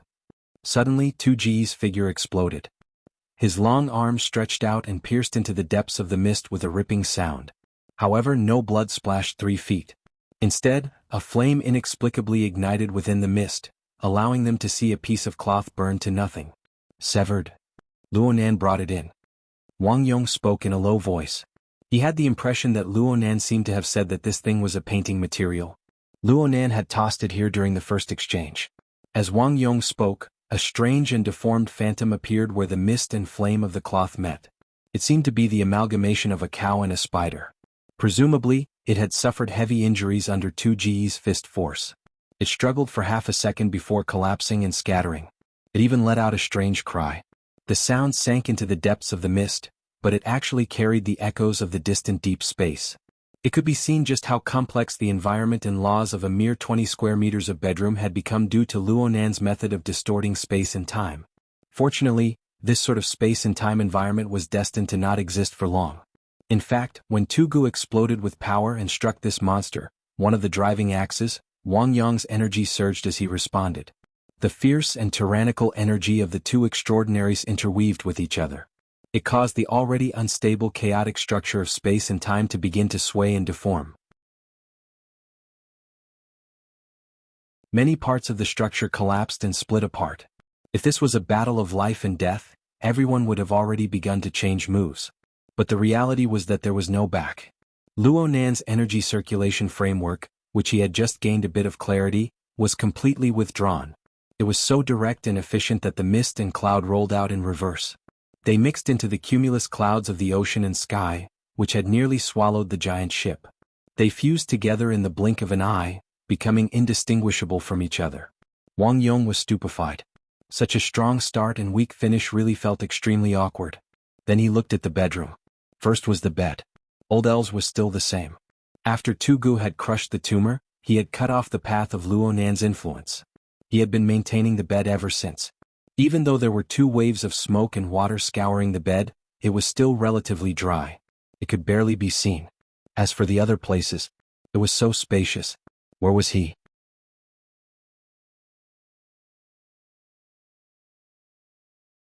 Chapter 1060.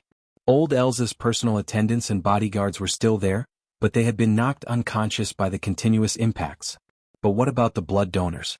They were all gone.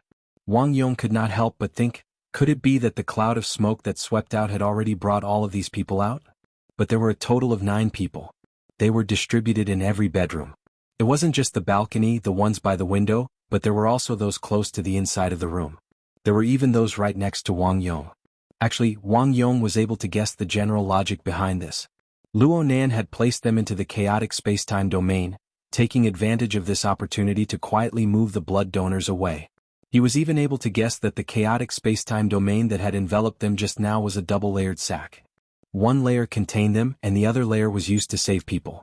This was the train of thought, but what about the details? These devilish details that seriously defied experience and common sense were enough to make one's scalp swell and blood rush to the top just by thinking a bit deeper. Wang Yong was struck by the rush of blood energy. He watched as the cloud of water vapor melted into the low-hanging clouds outside, and he was unable to restrain his emotions for a time. He took advantage of the fact that he could still vaguely grasp the traces of energy and information flowing past. He took a step past 2G's side and charged toward the balcony. His actions at this time were no longer the thoughts of a bodyguard. Instead, they were the most instinctive reactions of an extraordinary whose dignity had been violated. His body had yet to arrive, but his fierce blood energy was already like a heavy hammer. It smashed the glass railings of the balcony into pieces in one fell swoop. The glass shards filled the sky and shot toward the clouds outside. Wang Yong. Tugu rarely called out Wang Yong's name, but in reality this call was a bit too late. Before the mechanical waves that pushed through the air could completely enter Wang Yong's ears, the glass shards that had shot out suffered a heavy blow from a certain force. A considerable portion of them were simply unable to withstand the enormous pincer attack from opposite directions. They simply turned into fine powder. But in the end there were still some, perhaps due to problems with the point of force and angle of attack, that were preserved. They hissed as they shot back. Wang Yong actually did not dare to take them head-on. His mind was shaken, and his figure continuously slanted to the side a few times to avoid these dangerous shards. However, he could not avoid a sudden drop in speed. And in this gap of charging and sluggishness, there was actually someone who was a step ahead of him and appeared on the balcony without a sound or aura. Wang Yong's forward momentum had not ended, but the man's toes were on the edge of the balcony, and he stood exceptionally steadily. The distance between the two of them shrank rapidly, and in the end, their faces were almost touching. At such a dangerous distance, neither of them had the magnanimity and willpower to entrust their lives to each other. Both sides suddenly attacked. In the blink of an eye, fists, palms, fingers, elbows, shoulders, and all the other parts that could be used were continuously slashing and colliding like a storm. At that moment, 2G's voice finally reached them, but it was shattered by the ear-piercing sound of metal colliding. Stop! 2G's second roar exploded. This time he had already used the sound kill skill. It was rare that he was so precise that he gave both sides a chance to stop fighting. The metal wind abruptly disappeared, and his chi and blood hummed quietly. Wang Yong took 2 steps back and returned to the bedroom. As for the one on the balcony, his toes were still touching the ground, and his back was against the sea, firmly standing in the same place. Her hair was short and neat, and her face was exquisite and bright. She was the chief master of the Eye of Secret Deeds, Lady Wan Luhua. Wang Yong stared at him with a sharp gaze, but he had already regained his composure. This was because at the same time, he could sense that Blood Demon's scorching and irascible aura wasn't far from here. Instead, it was the mental side that suddenly distanced themselves. It wasn't that they were afraid of anything. On the contrary, they were clearly bursting with curiosity. They were no longer concealing themselves. Waves surged on the mental plane as they chased after the traces Luonan left behind. Most likely, they wanted to figure out what was going on with the spacetime domain technique that was practically perfect for combat. It seemed to be able to lift something heavy as if it were light. In the end, Wang Yong wasn't of the mental side. In fact, Wan Luhua had interfered and his attention was swaying back and forth. He had already lost the ability to sense Luonan's remnant aura. He didn't have the strength to chase after Luonan even if he wanted to. And at this time the door to the room was pushed open once more. Blood Demon walked in while clapping his hands. The hole in the partition wall just so happened to expose his particularly proud smiling face. Never seen this before, huh? If his main body was here he might be able to do this. Wang Yong's words blurted out, but his mind had already spun in circles. But soon he didn't have any follow-up. It was able to trap, or at least confuse, two extraordinaries for a short period of time. This proved that this domain possessed a certain bearing capacity toward high-energy targets. He had captured 9 people in one fell swoop, and all of them were fellows without any extraordinary powers. As long as half of them were able to survive in the end, it could be said that the living conditions of the internal space were acceptable. If this was true, then it would be solid proof that this spacetime domain technique could indeed be used in combat. It would be the same even if Luonan's main body was here. There were no logical traps such as grasping or lifting. In other words, Luonan, who had grasped this technique, was practically invincible in a low-intensity battle against extraordinaries of the same level. As for a life-and-death struggle, further verification was needed. Then again, how many times had life-and-death struggles between extraordinaries occurred after the 90s? Wang Yong's profession was bodyguard. He didn't need to consider things that were too deep. But even if he used just a tiny bit of his idle brain power to consider, he could predict the wails coming from the administrator's camp. Someone really did scream. What the hell? Who did I provoke? Black Lion's fat and sturdy body squeezed through the door. He just happened to arrive behind Blood Demon. He raised his palm and smacked Blood Demon's shoulder. Did I provoke you? Blood Demon wasn't annoyed. He turned his head and bared his teeth in amusement. Go say that to the other side. I came and he left. You only came after he left. Blood Demon spoke the truth of what he saw. Black Lion chuckled. He puffed up his belly and strode into the messy bedroom. He looked around a few times and clicked his tongue a few times. Does anyone remember that this is my room? They also came to look for you, Blood Demon added coldly from behind. Look for me? Such good weather. Black Lion spoke carelessly. He looked at the dark clouds outside the window. His tone changed. I'm saying that with such special weather and everyone having nothing to do, we should at least go to the open-air deck and drink afternoon tea together. What's the point of messing around here? Blood Demon put his hands in his pockets and nodded. As long as it doesn't rain, your suggestion isn't bad. Whether it rains or not, isn't it a matter of a word from that person? But it's not a matter of a word here, right? It won't take too much. Black Lion strolled slowly to the head of the bed.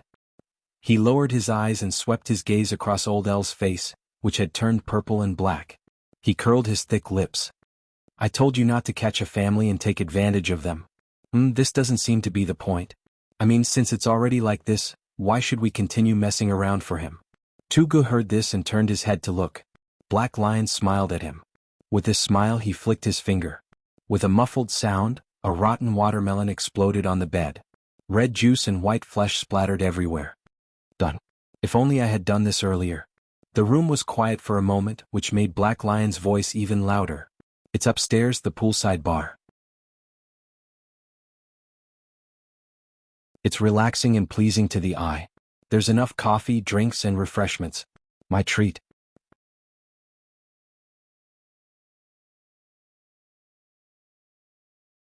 Chapter 1061. Chapter 579. Afternoon Tea, Part 2. In the end, Black Lion's slogan was just a slogan. It was said to be both relaxing and pleasing to the eye. The current atmosphere was not something that could be easily relaxed just by changing the location of the meeting to the pool deck. As for pleasing to the eye, the gunshots and explosions in the high-class suites area had long since scared the nearby upper-class people and all sorts of people.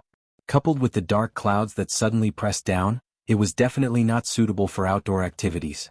Right now, one could see that the poolside was completely empty. The usual scenery could not be seen.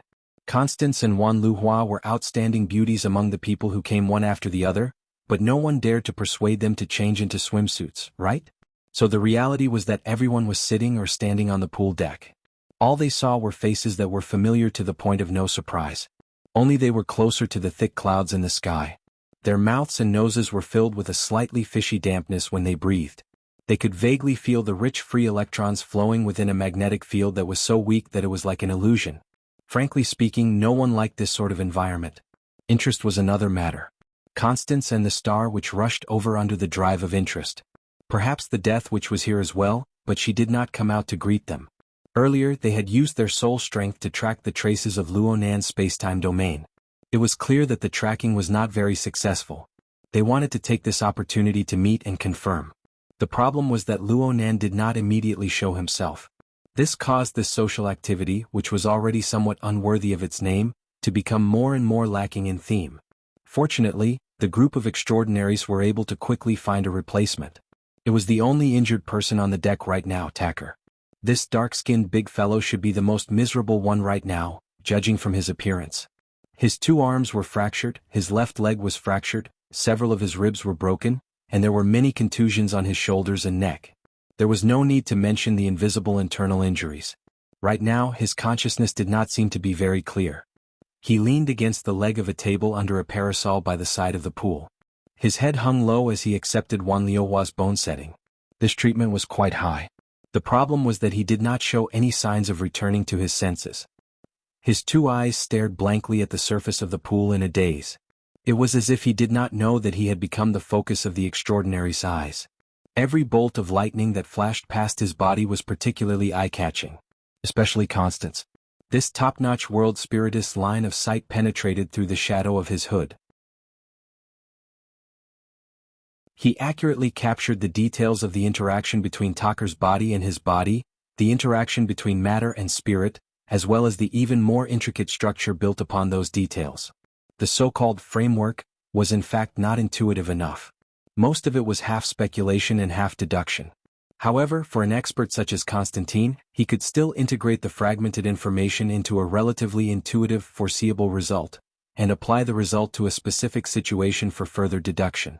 In the end, Constance no longer looked at Tacker. In her mind, there was only the perimeter, the conversion of electromagnetism, and the collision of the virtual and the real. Whether it was in the material plane or the spiritual sea, it formed its own system. They were all solemn and orderly, and their formation was strict. If this piece of Dharma was replaced with the abyssal region and made a deduction, there would be a heavenly lightning spear that was forged from the depths of the abyssal region. In the blink of an eye, it took shape, and flew down. Lightning bolts flew everywhere, making it hard to distinguish between real and fake. This was no longer the feeling of a physical attack but a mental attack. In particular, it was extremely familiar. Back on the island of Chan City, the mysterious expert had resisted her and Ma Luan's joint efforts to destroy Gong Chi's fleshly body. It was very similar. There is only one truth. It was hard to say whether it was mocking or joking words that flowed out from the hood. Does it look like it? Blood Demon suddenly popped out from the side. Did you also notice the card that was just played? Old Man Mi Chi's drawing materials and Luo Nan's handwriting. When combined together, it definitely looks like it. Constance frowned under the hood. It was clear that Blood Demon didn't want her to study it too thoroughly. He interjected and forcefully changed the topic. If Blood Demon was truly shameless, there really weren't many in the world who could do anything to him. I was just thinking that this year's new cards would be fine if they weren't played, but they would be played in 2 sets. One is a limited edition, and the other is a replica commemorative edition. The former needs the most recent ranking, while the latter doesn't change the current ranking. It serves as a commemoration of the previous era. There weren't many people present who were interested in Blood Demon's idea. Wang Yong, who was the person involved, was still brooding over the results and process. He recalled the details and asked from afar, "That toy can emit a power similar to the main body?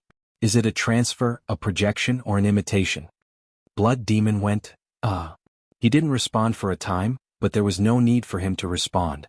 Only half a second passed before the people at the poolside bar sensed something at practically the same time.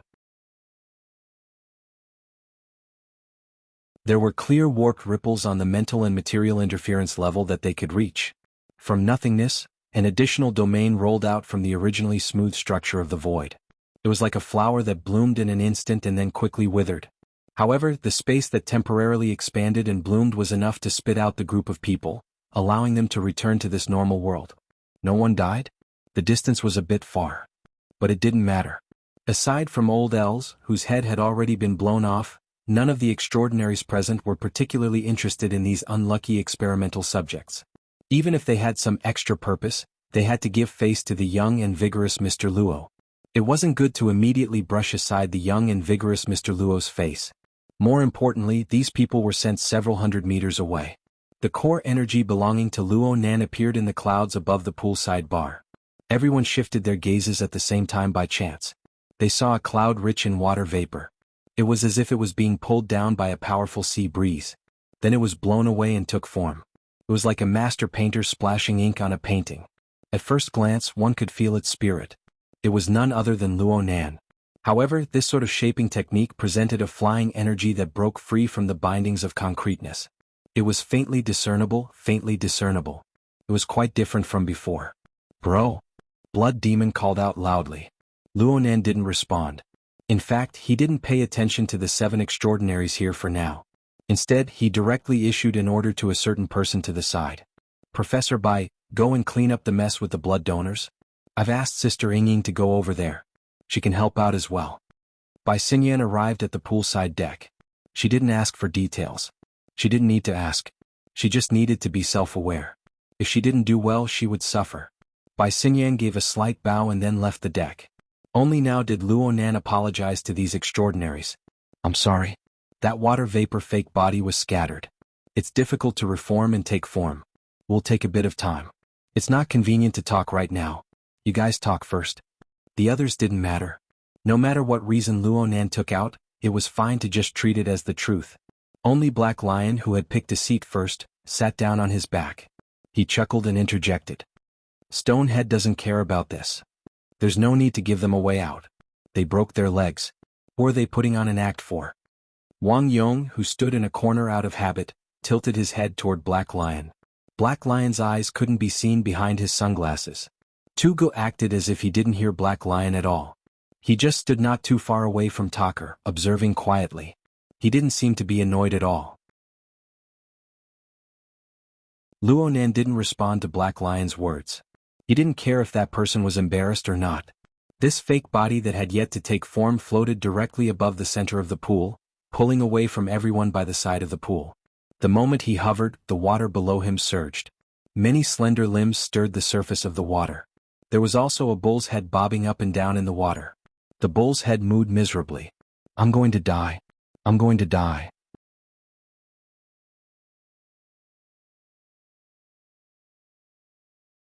Chapter 1062.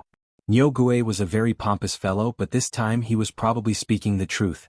This was because his current situation was different from when he was chased by the ship's slicing blade, or when Luo Nan had lost his horns and his scalp under torture. He was in a state where his stomach was broken and his intestines were flowing out. A large hole had opened up in his chest and abdomen, where his mutation was the most severe. Blood mixed with a strange ghostly glow gushed out, quickly dyeing the center of the swimming pool with a layer of demonic color. This aquatic species was doing its best to stay on the surface of the water.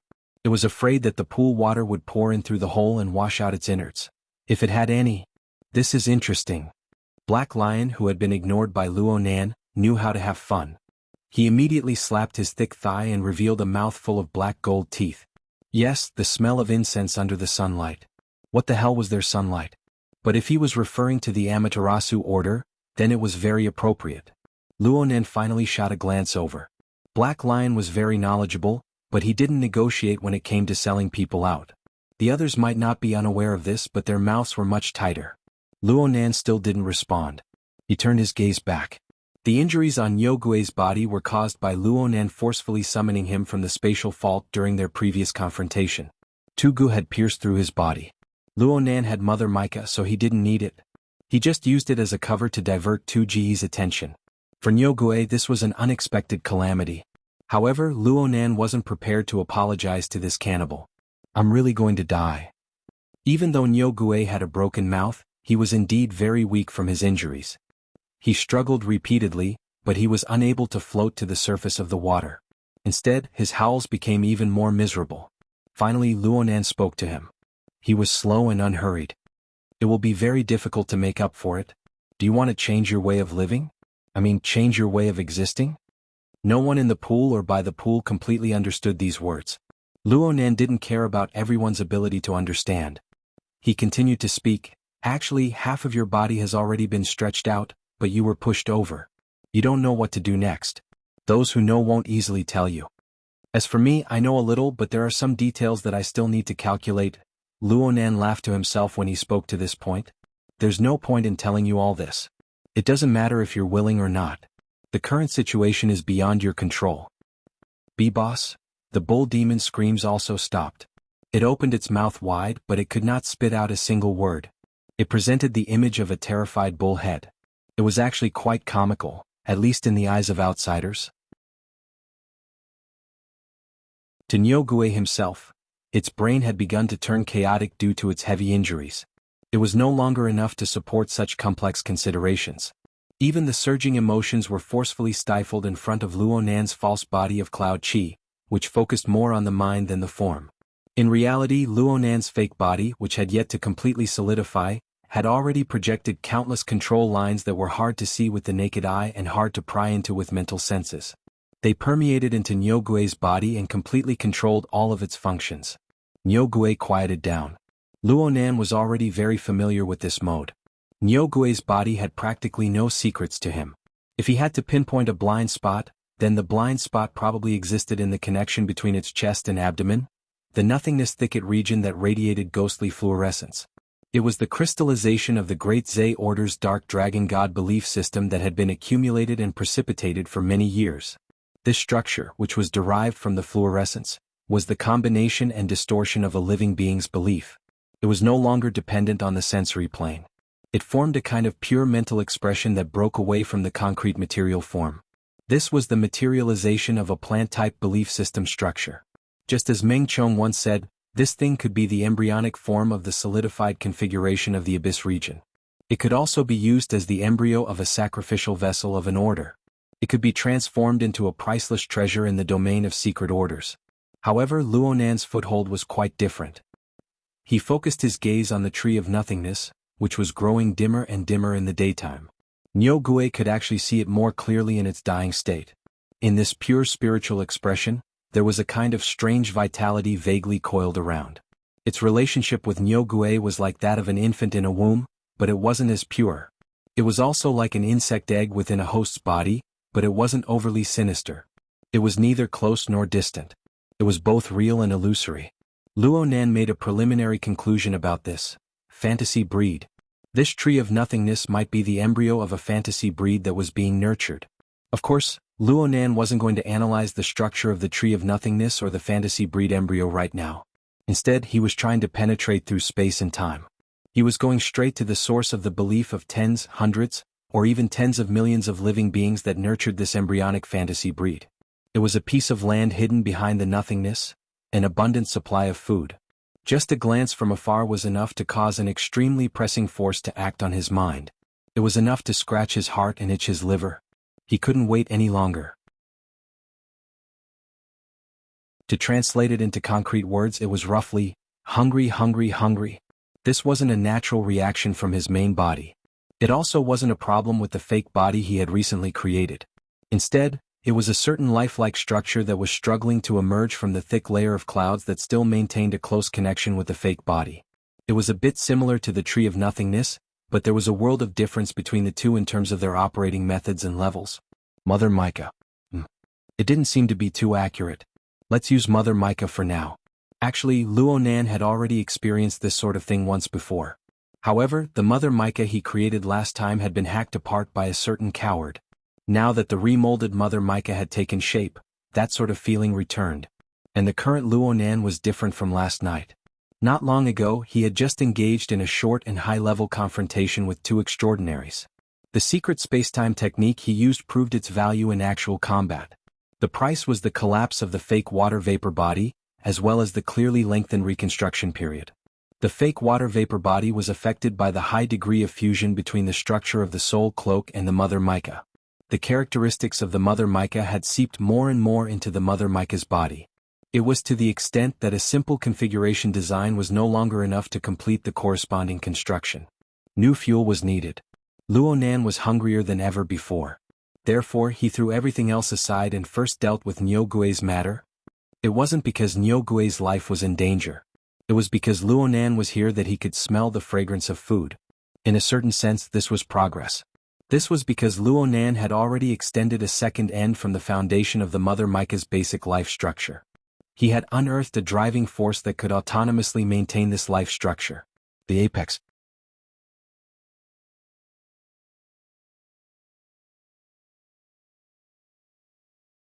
Chapter 1063. What is he talking about? Blood Demon rubbed his chin as he pondered. Actually, Luo Nan really didn't say much. He should have asked what Blood Demon was doing. Before Blood Demon could adjust his thoughts, the scene in the swimming pool made the extraordinaries beside the pool raise their eyebrows. They blinked, they looked pensive, and some simply sneered. Luo Nan didn't seem to make any obvious movements, but the ox demon, which had been struggling in the pool, went completely rigid.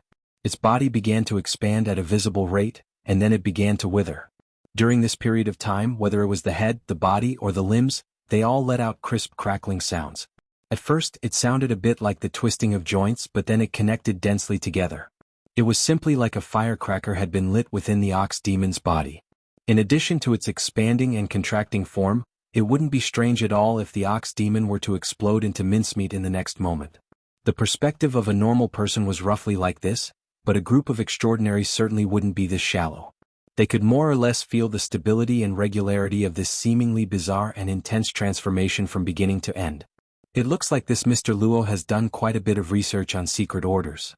Black Lion, who had been ignored twice in a row, was still laughing merrily as he half reclined in his chair. He rubbed his round belly that was mostly exposed, actively participating in topics related to Luo Nan. Some people ignored him, but others were willing to talk. Star Shaman's thin lips trembled as he replied with a smile, "It's the reverse output of life force.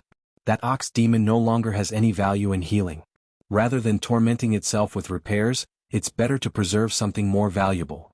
However, the mental expression of the power of faith and incense interchanges with the energy of the living body. The efficiency is actually quite good? Constance muttered, "The switching structure is truly beautiful." The three who were on the mental side were certainly able to see in much more detail than those who were on the fleshly side. Therefore, Blood Demon and the others didn't want to display their slight skill in front of an expert. They just spoke, having a deeper meaning of chatting. "Is it really good to leave him hanging here?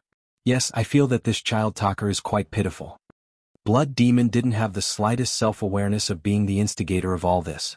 Or perhaps he was more interested in Talker's current state. "It's too far ahead, so I don't know what's going on.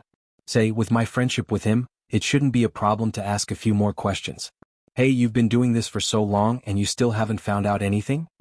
Wan Luhua simply replied, "This is not my style." Connections. In this world, who dares to boast that they have a way and can go all the way? Blood Demon sneered, "Sister Luhua, you can't be fooled by that old man." This time Wan Luhua couldn't even be bothered to look at him. It was also at this moment that Talker, who had been silent for a long time under her hand, suddenly shuddered. His eyes widened as he let out a gurgling sound. The flashing electric sparks on his body flickered even more frequently and clashed with each other. The deeper layers of the magnetic field also entered a state of chaos. This was no longer a simple bone and joint problem. Lightning flashed in Wan Liuhua's pupils. There were many details that were incompatible with her, but if she were to control it conservatively and simply control the chaotic qi dynamic, don't. Just as Wan Luhua was about to do so, Talker hissed and stopped her. In his widened eyes, his capillaries and ambitions were wildly expanding. Although he was previously seriously injured and looked miserable, his body's condition and level had always been improving. The level of electromagnetic power circulation had already risen to a level that he didn't even dare to imagine. Otherwise, how could he have attracted the attention of so many transcendents? Therefore, Talker had always been quietly learning, experiencing, and memorizing this feeling. He was also trying to make the circulation mode of this power truly imprint itself into his bones. If he were to change it rashly, this opportunity might immediately collapse. No matter what, he couldn't let this opportunity slip through his fingers. He panted heavily and did his best to enunciate his words to express his attitude. My opportunity has arrived." The problem was that the others had a different opinion. Wan Luhua frowned and immediately shook her head. "It's just an illusion. I can do it. Tucker was in an extremely excited state. Even if the person in front of him was the authority of the transcendence who cultivated in the fleshly side, as well as a great teacher who taught and taught, he couldn't care less. I can definitely, before he could finish speaking, a voice like a cold wind flowed by his ear. This isn't called an opportunity. The source of the voice was Luo Nan. That person was still above the center of the pool. He was just slightly distracted. He turned his head and made a conclusion. You can't digest it. Tucker was stuck with the appearance of the main character. There was no doubt that he didn't have the confidence to refute this young man who had casually given him the opportunity to climb to the peak. But Tucker really wasn't willing to easily give up on such a rare opportunity. His mouth trembled for a long time before he forced himself to speak. Give me a chance. Uncle Luo, I want to try. At a time like this, calling him Uncle Luo was really smooth. Luo Nan's reaction didn't change at all. In fact, he was just temporarily distracted. Right now, most of his mental energy was still focused on the ingredients. Yes, on Yogui. Luo Nan had even condensed water vapor to attempt a deeper segmentation foundation. He borrowed the achievements of the School of Fantasy to design a more suitable process for Nyogui's current transformation process. He wanted to see if he could truly turn Nyogui onto the path of a fantasy breed. This could be considered another verification of the structure of the mica. This was a very important matter. It was related to Luo Nan's main design for a period of time in the future. It was one of the most crucial links to complete the whimsical plan of a new plane simulation. However, Tucker's weight wasn't low. In terms of practicality, Tucker was even stronger. Of course, Tucker's stubborn, greedy, and foolish choice didn't benefit anyone. Luo Nan decided to temporarily stop Nyogui's transformation and design work to let Tucker sober up a bit. So he crooked his finger at Tucker. Tucker was stunned. He clearly didn't react. Luo Nan didn't expect him to understand either. Tucker, who was about to speak and plead again, suddenly went into a daze in the next second. Then he reached back to touch his throat, completely forgetting the fact that his arm was broken. The pain and the effects of his loss of function caused his arm to freeze midway as he lifted it. However, there was an eye-catching bulge in his throat. There was a clear foreign object wriggling upwards, squeezing into his mouth from his throat. Then it opened up his mouth and swelled out. It was a lump of bright red wriggling flesh. It looked like a creature that had been skinned and dripping with blood. It wasn't just his throat and his mouth. Even the pores on Tucker's upper arms and chest seeped out blood-red strands. They wriggled into lines and floated up. They seemed to have a magnetic effect as they blended together with the lump of flesh that had just protruded out of his mouth. They swirled and took shape. Some of the strands directly transformed into slender tentacles. They were completely separated from Tucker. They just stuck to the outer layer of the lump of flesh, fluttering in the sea breeze.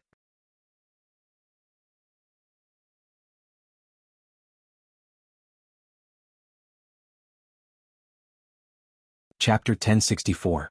Gu, who was a little further away, Wang Yong, who was at the corner, and Black Lion, who was sitting on the round chair, immediately recognized it. This thing was the bloody sarcoma that was previously used as a key hub for blood transformation. It was first possessed by Luo Nan, then crushed by Gu, and then seeped into Tucker's body. Now, it was actually extracted and reconstructed to its original state. Once it was extracted, Tucker's energy converged and operated mode immediately collapsed. During this period, Tucker did his best to maintain the mode according to his memories, hoping that this mode could be preserved. The problem was that this seemingly profound memory was nothing more than an illusion pieced together by various neurotransmitter stimuli after a series of key details were lost. The so-called mode was just a building made of feathers. It collapsed spontaneously without the slightest disturbance. Tucker completely lost his composure when the great road to breaking through the extraordinary door collapsed in front of him. His body suddenly bounced up, wanting to grab the power that had turned into nothingness. A muffled sound rang out. Wan Luhua felt that Tucker was too noisy and simply knocked him unconscious. The back of Tucker's head smashed onto the table leg and then the ground. He was completely unconscious. As for the bloody sarcoma that had just been extracted, it was still floating stably in midair. It continued to make fine adjustments to its appearance. It was still twitching slightly, just like a demonic creature, or the organ of a living creature.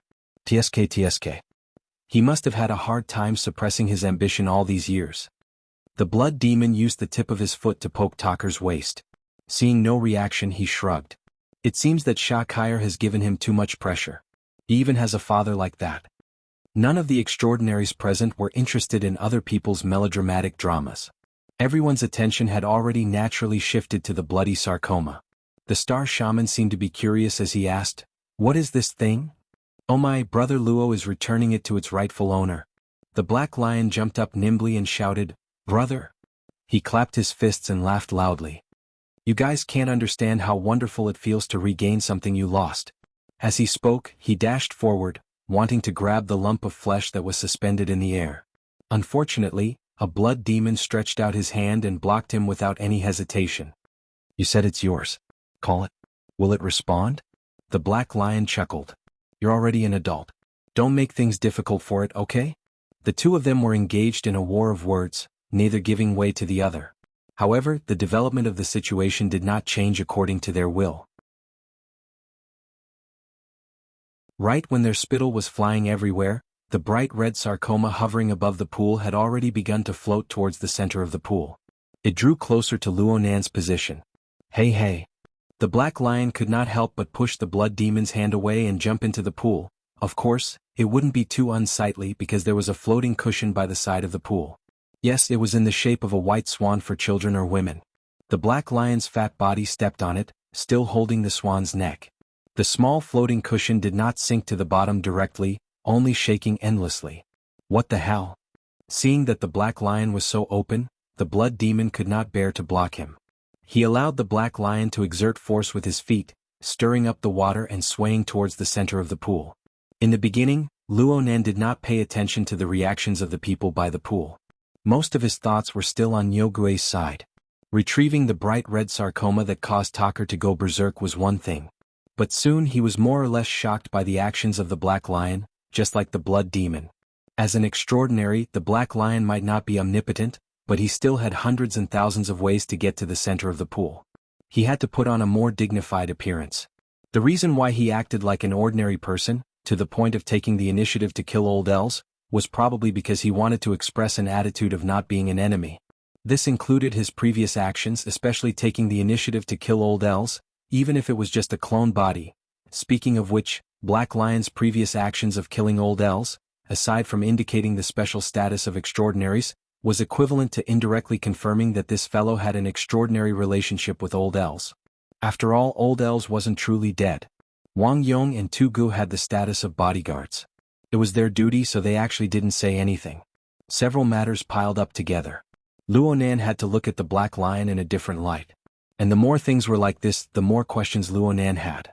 He wanted to obtain answers from the Black Lion. He waved his hand to brush away the beginning of the configuration design and looked straight at the approaching Black Lion. The Black Lion also looked at him. The two looked face to face. From a spectator's perspective, Luonan had the advantage. He was in a high position looking down from above. In addition, the recently formed false body of cloud was blurry. It was hard to grasp the details of Luonan's gaze. The uncertainties were even higher. Luonan himself didn't care who was higher or lower. He just wanted to obtain useful information. The bright red sarcoma arrived a step earlier than the Black Lion. Luonan extended his hand, and the dangling tentacles seemed to have a mind of their own. They wrapped around his half-incorporeal arm. The tentacles maintained a pulsating frequency, and they interacted frequently with Luonan's false body of cloud. It was as if the tentacles could absorb nutrients from within, or perhaps they could take the things stored inside and seep them into the cloud. The Black Lion raised his head to look over. He didn't conceal his feelings of envy at all. He shouted from afar, "Brother Luo, how did you come up with these tricks?" At nearly the same time, Luonan asked him, "When you got this thing, didn't you have an instruction manual over there?" The Black Lion grinned, revealing a mouth full of sharp black and gold teeth. They seemed to flash with light under the dark clouds. "What do you think?" "Which side?" Luonan gave him a glance and shook his head slightly. He wasn't too satisfied with this habitual craftiness. If what followed was this sort of cloudy conversation, then it would be better to seize the moment and settle the matter of Nyogue. Yes, he reflected on himself for a moment. His explanation wasn't clear enough. Luonan pulled back his arms slightly, clasping the still pulsating bright red sarcoma. He extended it out, allowing it to be displayed more clearly before the Black Lion's eyes. "What I'm saying is that even though this reaction furnace is an insincere replica of the wreckage in the entire Earth, there should only be that Li Wei who can produce something like this. Luo Nan spoke halfway when the gazes of the 7 extraordinaries around him focused on his body. There was a clear increase in temperature. Later on, a few of them even had gazes as scorching as fire, practically igniting his false body of cloud. The swimming pool sunk into a strange silence for a time. It was like a boiling solution in a sealed container. No one knew whether it would silently boil away in the end, or whether it would suddenly explode with a loud bang without warning. The black lion sunk into silence at first, maintaining a somewhat stiff smile. But his gaze was extremely lively. He didn't miss a single detail of the pulsating bright red sarcoma in Luo Nan's palm. Nearly 10 seconds passed. Just as someone was about to lose control and speak up for him, the black lion ground his mouth full of golden teeth. He injected a nearly malevolent liveliness into his stiff smiling face. He probably thinks that a headless fly that can't even see the road clearly won't be able to understand the instruction manual.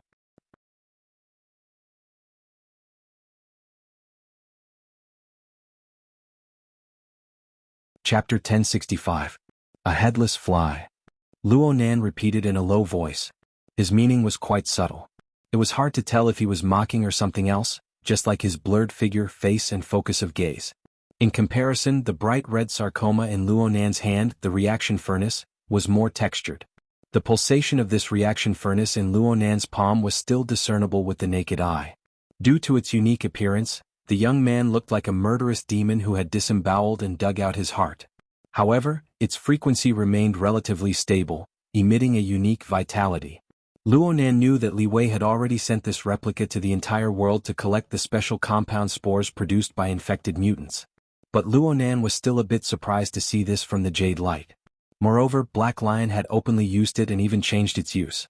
So he gave a new evaluation. A headless fly. Mr. Black Lion is too modest. At the very least, not everyone can change the use of the mutant parasite that Li Wei split inside. Black Lion's hands were still wrapped around the neck of the swan. His belly was bulging, making the swan's slender neck bend into a very difficult arc. This posture was very laughable. He did his best to maintain a smile, letting the atmosphere wander on the verge of breaking. I've made a fool of myself in front of you, Brother Luo. I borrowed a ready-made mutant to graft. I got this result by accident. It was just a blind cat bumping into a dead mouse. Graft? Luo Nan was deep in thought, but he didn't delve too deeply into it. On the other hand, Black Lion went from a headless fly to a blind cat. Didn't this mean that he had made progress over the years? Black Lion immediately said, Brother Luo, you still haven't told me. What did you rely on to make this toy, play so beautifully? He just read the instruction manual. Luo Nan temporarily suppressed this ridiculing truth at the bottom of his heart. No matter how ignorant he was of the ways of the world, he could more or less understand the principle of speaking according to the person he met. As for the specific operation, that would depend on his performance on the spot.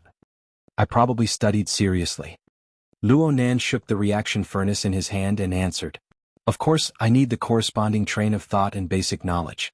Do you want me to explain the division, control, and reorganization of living organisms?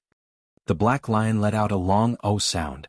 There were still doubts in his eyes, but he didn't get to the bottom of it. It was as if the previous question and answer had never happened. It seemed that after the initial sharpness, the situation seemed to have returned to the simple level of lacking sincere communication. Because of this, there were a few people who secretly sighed in relief. Around the swimming pool, the pressure cooker that was previously sealed seemed to let out a sizzling sound of steam. The top of the pressure cooker jumped and the inside was boiling. It was temporarily free from the danger of explosion. The funny thing about the world was that some secrets were called open secrets in the circle, but since they were called secrets, there must be a reason for it. If you don't know, it means that you don't belong in this circle. You won't be able to stay in this circle for long. From the looks of things, Luo Nan and Black Lion had probed the edges. They were separated by a thin layer of window paper, but in the end they were not able to pierce through, right? However, Luo Nan's thoughts were different from some people's.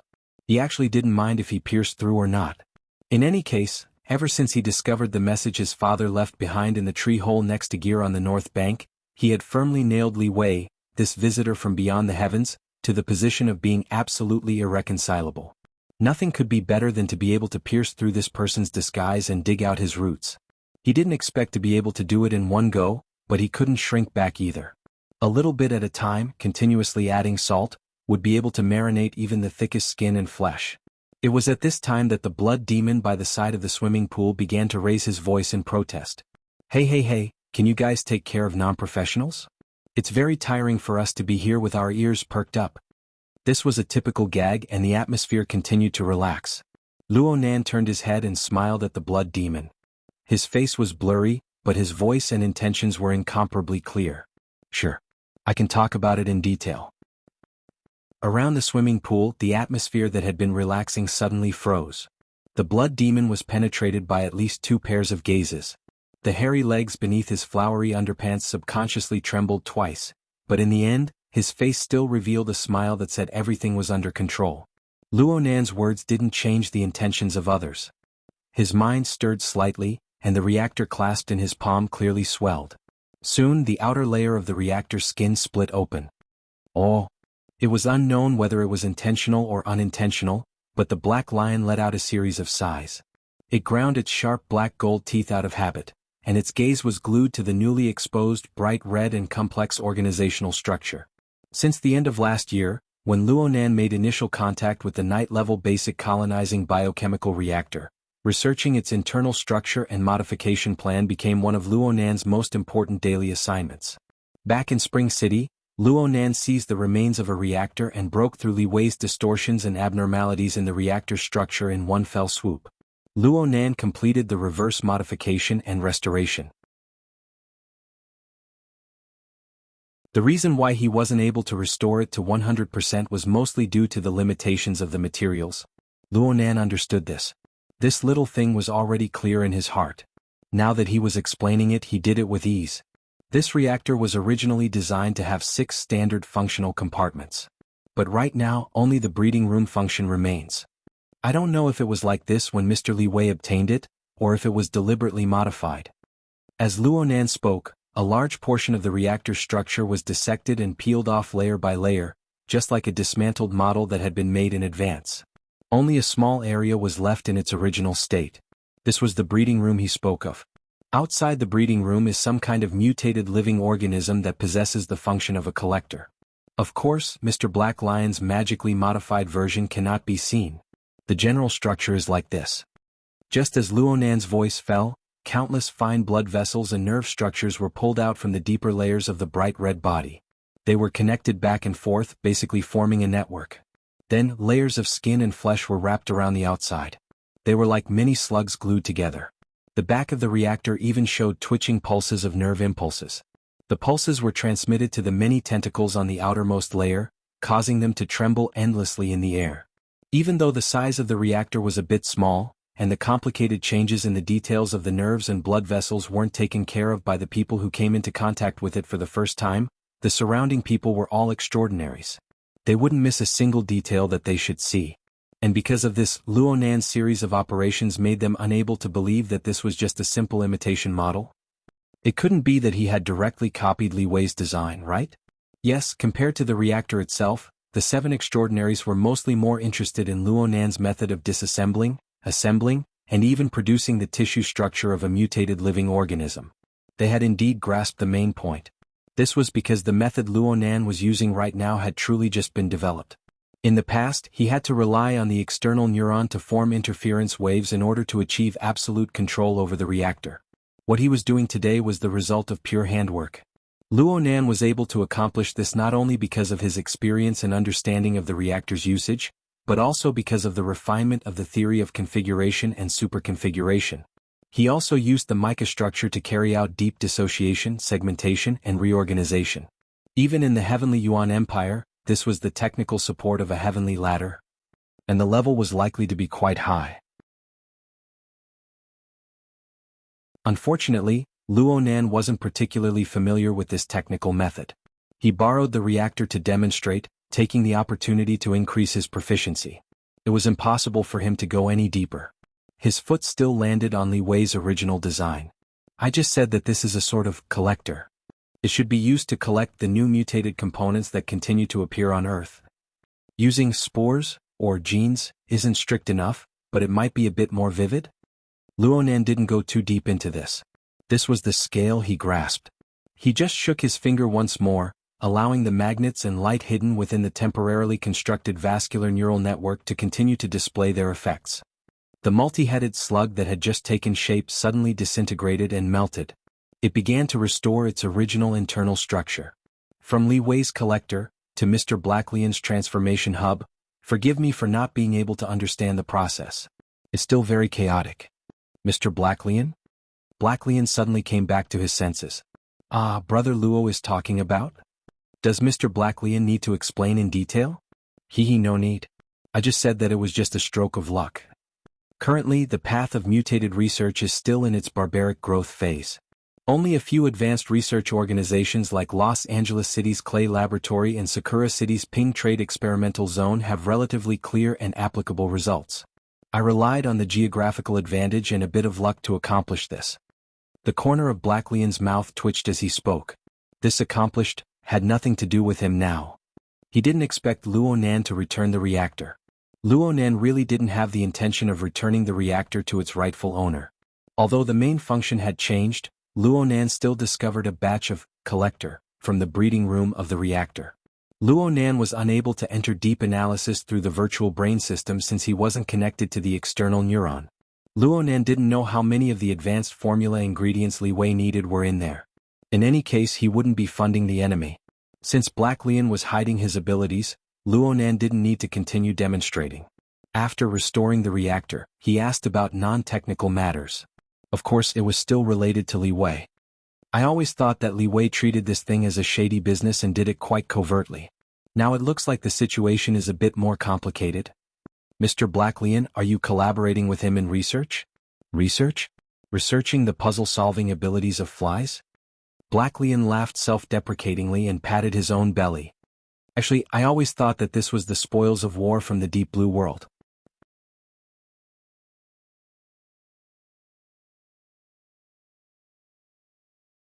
Chapter 1066. Deep Blue World. This was a sensitive word for Luo Nan. His attention was diverted a bit and he asked, "You've been to the Deep Blue world? How hard can it be?" Blacklion's palm could rub flowers on his belly, but it made him appear more relaxed. His expression of sudden realization was extremely vivid. "All right. You came from Xia City. No wonder.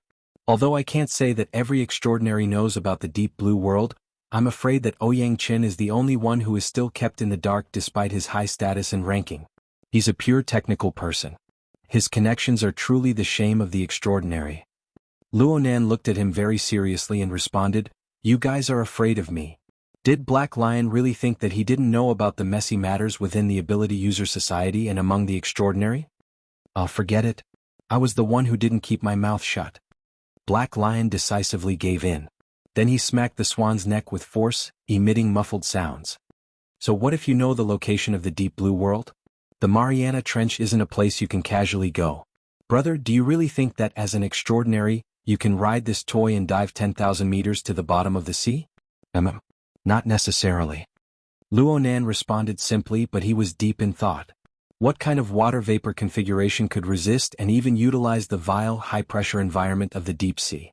Black Lion emphasized, "In the enormous Earth, Poseidon is the only one who can come and go freely without relying on specialized deep-sea ships, including the extraordinary.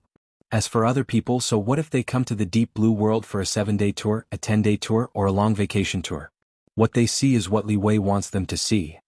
The topic was a bit off topic, but the general direction was clearly deeper. So Luo Nan was willing to continue the discussion with Black Lion. "According to what you're saying, doesn't the Deep Blue world become Li Wei's private property? Whatever he says goes. You guys and investors like Old Els, all let him do as he pleases? Old Els. Hee. Black Lion's attitude was quite disdainful. It was the same attitude as when he had exploded Luo Nan's head with a finger. Old Els is nothing but a pitiful worm with his balls pinched. As time wears on, he has less and less strength to fight back. Oh. Otherwise, why do you think he would come to such a small trade fair? Li Wei didn't even need to say anything. It was just Wang Yu's promise that she would draw out the in-progress results of the Bloodline project in advance to help him extend his life. That's why he came over eagerly for the Distortion Technology Exchange Conference.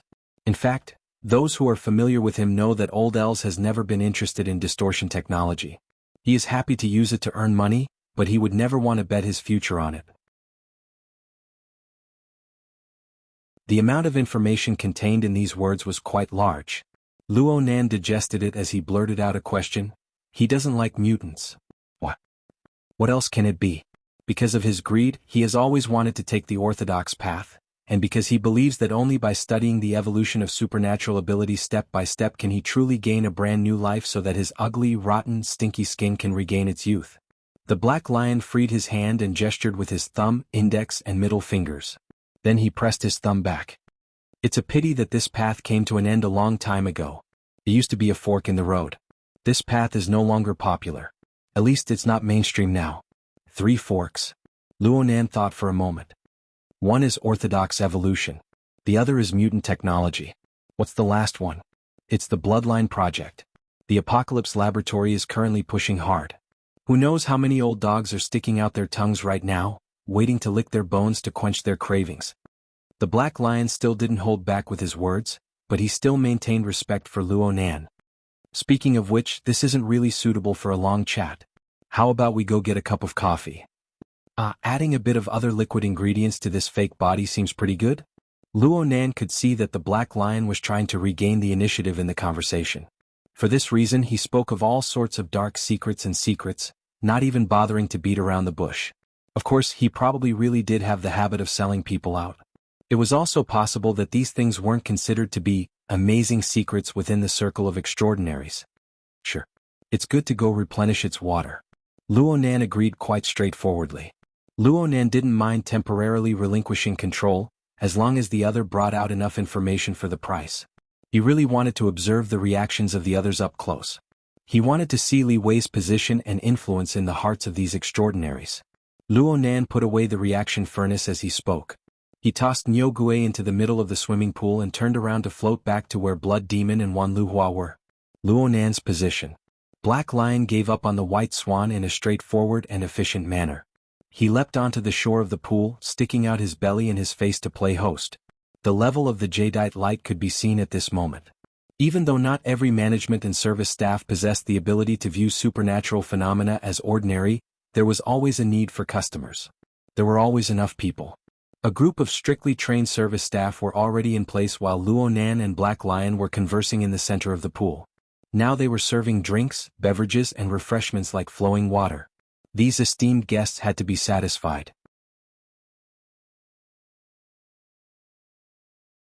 At the very least, they couldn't find any mistakes. However, no one would take these refreshments seriously. Aside from Blood Demon and Wan Luhua, who had a rough idea of what was going on and could be ignored for the time being, everyone else had their own plans. Black Lion had finally managed to invite Luo Nan back with great difficulty. If they didn't probe the thoughts of this young and headstrong expert now, when would they be able to do so? Well, directly probing wouldn't be appropriate, so they would chat first. It just so happened that the 3 forks in the path of the evolution of extraordinary powers were never outdated topics among the upper echelons. Everyone had something to say, more or less. Luo Nan's knowledge was greatly broadened. Combining the information from various parties, he was able to understand that evolution, mutation, and bloodline were the 3 most important research directions that revolved around the evolution of life and extraordinary powers in the last 20 to 30 years. Among them, evolution was to use normal people and metahumans as a frame of reference. With genetic science as the foundation, they researched and created an ability matching and point adding route, in an attempt to deduce the perfect template for human superpowers so that normal people could make the leap to metahumans and continue to evolve. This research path was once flourishing. Many people benefited from it. There were even some people present who obtained inspiration during that stage, allowing them to ascend to the level of extraordinary in one fell swoop. Master Wan rose up during that time. Blood Demon directly pointed out his name. Aren't you? Wan Luhua responded with a question. I'm Wild Fox Zen. Blood Demon laughed, but he didn't deny it outright. I fattened up quite a bit that time. My fleshly body. Of course, more of it collapsed.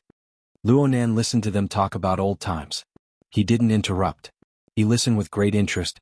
During this time, Luo Nan felt as if Wan Liuhua's gaze had shifted a bit more to his body.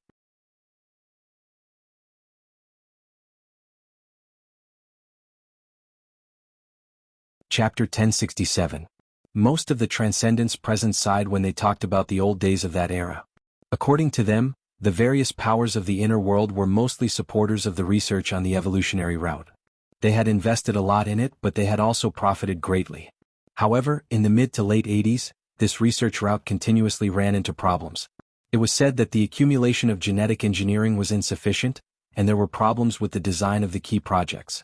Their actions were also too radical, which led to many serious accidents. It even led to the loss of a few transcendent seeds with great prospects. This caused the relevant research organizations to suffer greatly, and the investors gradually became more conservative. As for the inner world, there were even serious conflicts because of this. The gratitude and grudges within were difficult to describe in detail. The evolutionary route fell into a stagnation period, and there were some setbacks. This was actually a very normal thing in the process of scientific research. The problem was that at that stage a powerful substitute had appeared: the archetype format. Once the archetype format theory came out, Deep Blue was established and outshone the others in the relevant fields. Capital and resources tended to be concentrated, and under this situation the evolutionary route suffered the most painful blow. Project Deep Blue was indeed a monster with an enormous appetite. When the project first started, it practically swept away all the original research organizations and talents of the evolutionary route. Some of the research results were also used by Deep Blue, and it gradually turned into a path of human body strengthening and modification, which was the prerequisite for burners.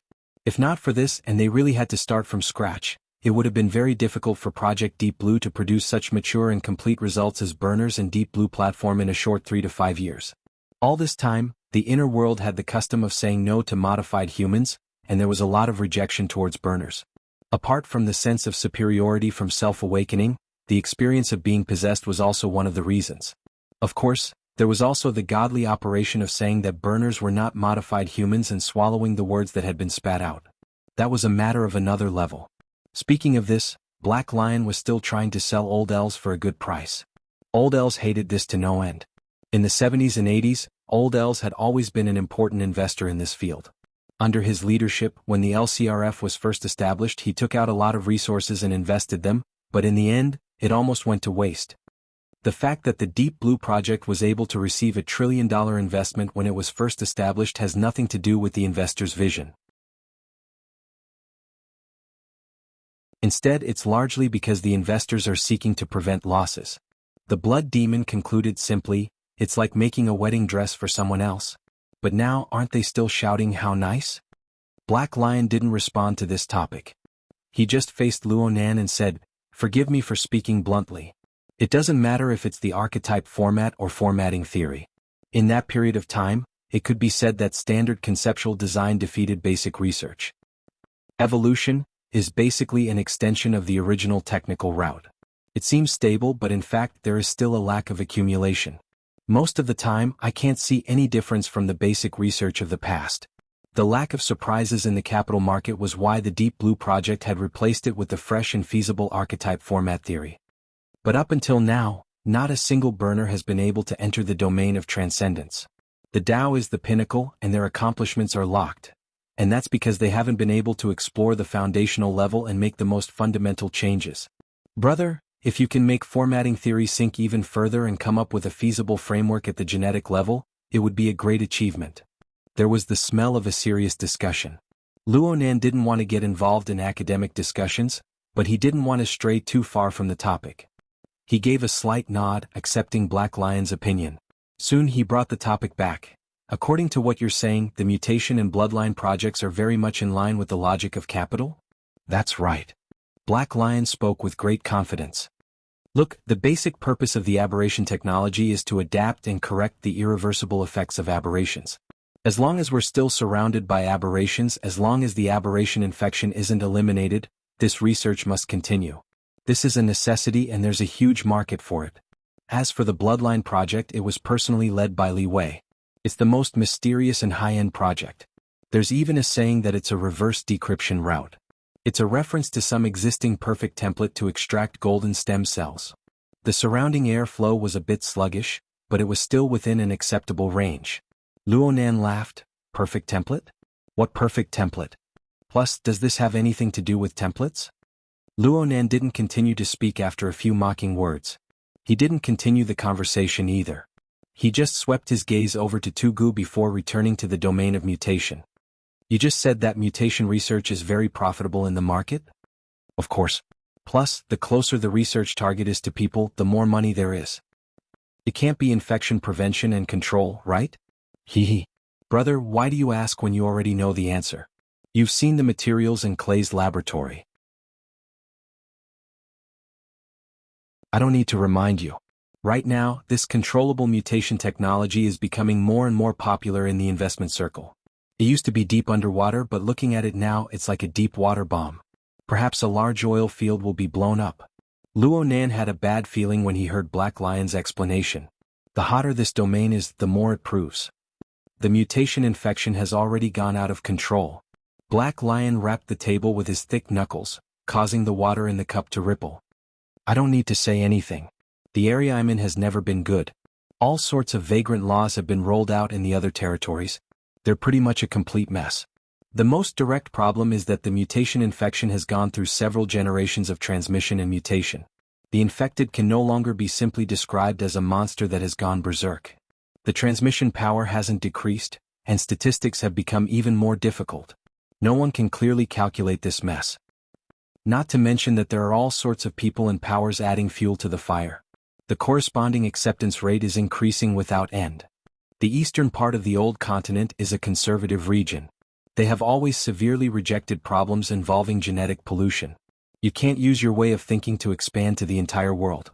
For the sake of expanding the mutation infection, a special orgy is being held. Do you want to know more about it? In many cities of the new continent, if a young person hasn't participated in this sort of party, then they're considered to be behind the times. Also, let's not talk about anything else. There are quite a few mutation-infected people on this ship. A large number of high-level bodyguards have already undergone body modification or mutation modulation. Otherwise, it would be hard for them to even find a job. This is an open secret of high society. Black Lion talked without end. Evidence emerged one after another. Actually, Luo Nan had heard Peony talk about these things before. It wasn't anything new and he wasn't particularly surprised. He just muttered to himself. Black Lion finally concluded, the objective situation is like this.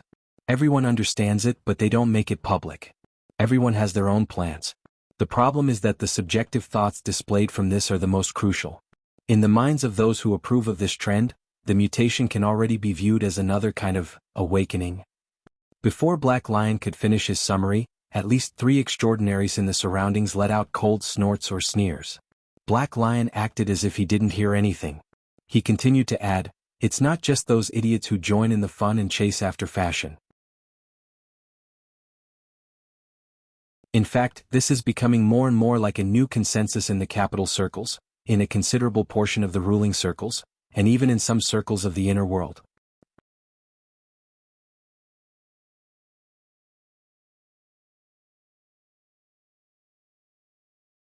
Chapter 1068. Black Lion was eloquent with his words. He jumped to old airs in an instant when he spoke of distortion.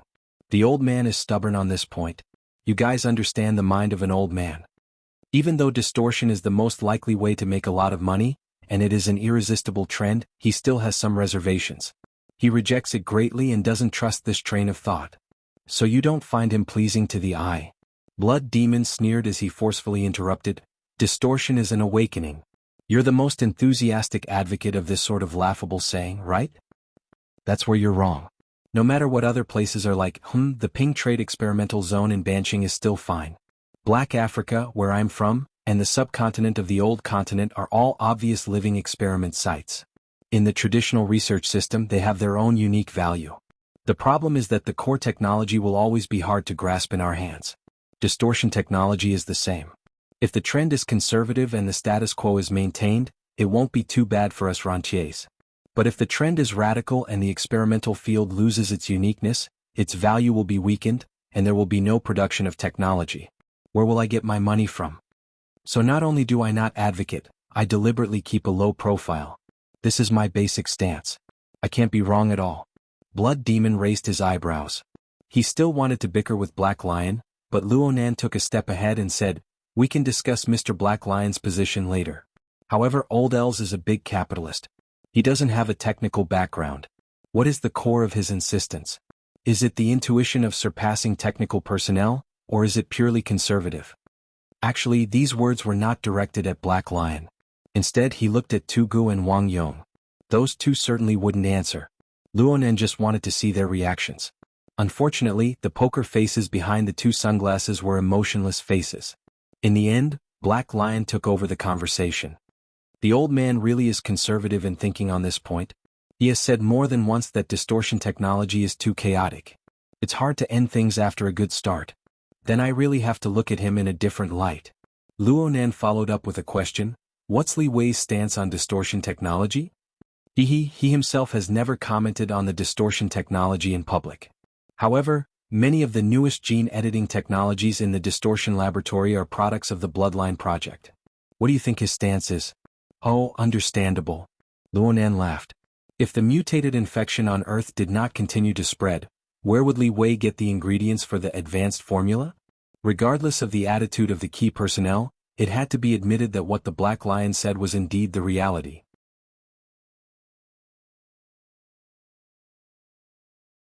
But when it came out of his mouth it tasted different. Before he could think it through, Black Lion's topic had already piqued the interest of the others. The extraordinaries present had all come from an era where the path of evolution had flourished and was soon to be severed. They had also spent half their lives competing against aberrations. They had the right to speak about the battle of paths and the changes in the situation. However, their perspective was not from an economic or social point of view. Instead, they were looking at something more direct and purer. As Constance said, evolutionary awakening or the so-called aberration awakening, to determine which is more correct, in the end we have to return to the most core argument. What triggered the era of distortion and allowed the ability users to step onto the stage of history? If it's the aberration itself, then there's no reason to resist it. But if it's another factor, then we need to carefully consider it. Blood Demon clenched his fist in front of Constance's hood. The strength of his palm and fingers clenched together actually stirred the air, emitting a buzzing, trembling sound. We still haven't found the X factor. However, I still don't believe that this kind of intense surging supernatural power, which I can use like a finger, is the creation of a patchwork of deranged genes. I'd rather set my sights on the abyssal region for the same reason. At the very least, my fleshly body can feel and use that place. Blood Demon cast his gaze at Wan Luhua as he spoke. She responded with a smile. In the initial stages of research, introducing large amounts of new variables will only cause more trouble. Wan Luhua's answer was even simpler, but the new variables she spoke of were clearly referring to the aberration technology and the corresponding foreign genes. Her attitude was extremely clear. Comparatively speaking, Constance and the Star Shaman had a bit more uncertainty in their thinking, but this was limited to theoretical discussions. Luonan listened to their discussion and debate, and he soon came to a clear understanding. In this domain, the extraordinaries who already had a first-mover advantage took the conservative path of evolution. They used their own extraordinary talent to dig out their own potential. They were all on high alert toward the infiltration and influence of the mutated genes. Even the Black Lion, who benefited from the aberration technology, had a more pure and rational cultivation. However, although there were no transcendents present, there were still a portion of them who were particularly unrestrained. As for who they were, it was easy to tell. Basically, the existences in the sequence of cubes were more dangerous, especially those who were nomads in the wilderness. For example, Raby the clown who once fought the High Lord of Secret Contract was a typical mutant who was sometimes clear-headed. There was also Poseidon, who was the root of the mutants. Among them, Black Lion was considered a typical conservative. Luonan was gathering and digesting information, but some people felt that he had been silent for too long. The Star Shaman's debate had failed, so he suddenly turned to ask, "What do you think, Professor Luo?" Speaking of which, Professor Luo had almost single-handedly reversed the direction of psychic research. Shouldn't he be the one to take responsibility for this sort of problem? To the side, Blood Demon took a sip of his drink. "TSK. This orange juice is sour." Luonan blinked. Did he run into the grudges of the academic world? According to what the Star Shaman had said, reversing the direction of psychic research was most likely referring to the classical theoretical framework of 3 levels, 1 region and 1 domain that was overthrown by the prison theory.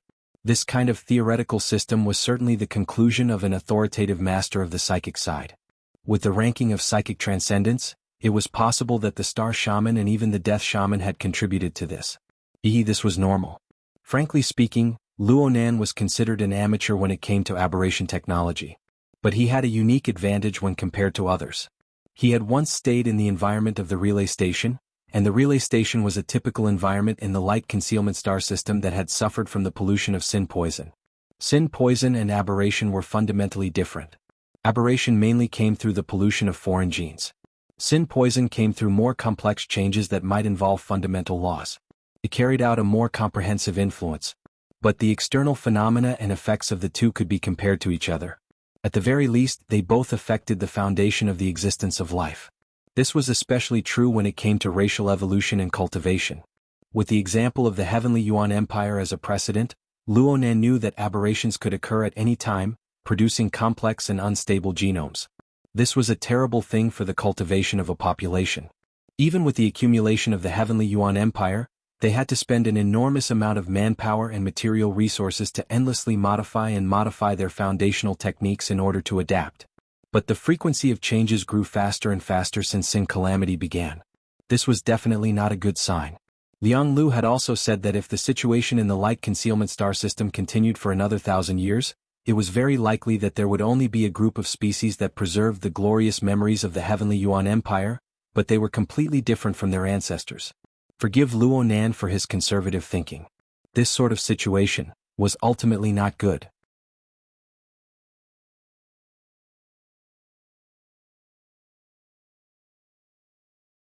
Chapter 1069. This was Luonan's basic line of thought. However, he had never systematically researched the current mutation technology, nor had he ever thought deeply about what the most reasonable evolutionary path for the human population should be. Therefore, he still held back a bit in his speech. If the current mutation technology is based on the widespread adoption of foreign genes as a basic starting point, carrying out reconstruction, or simply seeking to mutate after infection, then I feel that we shouldn't use the word awakening. It will cause misunderstandings. To put it bluntly, genetic modification or recombination are both more appropriate. However, if it really is an example that I've seen before, then mutation is still the most appropriate word. It allows one to understand the high degree of uncertainty of foreign genetic contamination and the consequences of mutation. There's no need to confuse other concepts. Star Shaman laughed when he heard this. Professor Luo's way of speaking is a bit like a spokesperson. It's watertight, but it lacks the drive to subvert tradition from earlier. Actually, I'm quite looking forward to the dominant force of someone other than myself. Luonan looked at this pretty boy extraordinary, ignoring the obvious mockery and hidden stabs in Star Shaman's words. Luonan had experienced the relay station and had come into contact with the silhouette of the Heavenly Yuan Empire struggle in the Hongguang system. He was solemn and serious when it came to such topics. He would not argue with others with his emotions. He maintained a calm attitude and organized his thoughts. He responded in a manner that was neither fast nor slow. The topic of evolution is far too big, especially when it is magnified to the level of a population. It's not wrong to consider a broader path of choice. It's fine to discuss the angle of entry and the direction of the future. It's just that one must be more cautious than the last step. I very much agree with Ms. Wan's words on this point. The research is still in its initial stages. The structure of the body has yet to be completely explored and its marvels exhausted. Rashly introducing external factors will only make matters more complicated. For me, if I want to complete a work, I'll need to make a large system before the core design and train of thought is clear and refined. I won't rule out the possibility of success, but that's a standard gamble of probability. One general achieves success on the bones of 10,000 people, is an optimistic estimate. Therefore, first solidify basic research step by step, from simple to complex, obtain a method theory and then guide practice. This path is a bit old, but it's still more realistic, right? The Star Shaman frowned. He was quite surprised that Luonan, who had been willful and unbridled, would be so steady and conservative when discussing this topic. He wanted to argue, but his status as an extraordinary and his basic intellect still made him relatively rational in the end. He just shook his head slightly. The current situation is that even if the extraordinary from back then didn't have the ability to do so, they wouldn't have been able to do so. The evolutionary path also had a considerable proportion of people who used the template of extraordinaries to reverse engineer it. On this point, there is no difference between evolution, mutation, and bloodline. Can basic research derive supernatural powers from traditional basic research?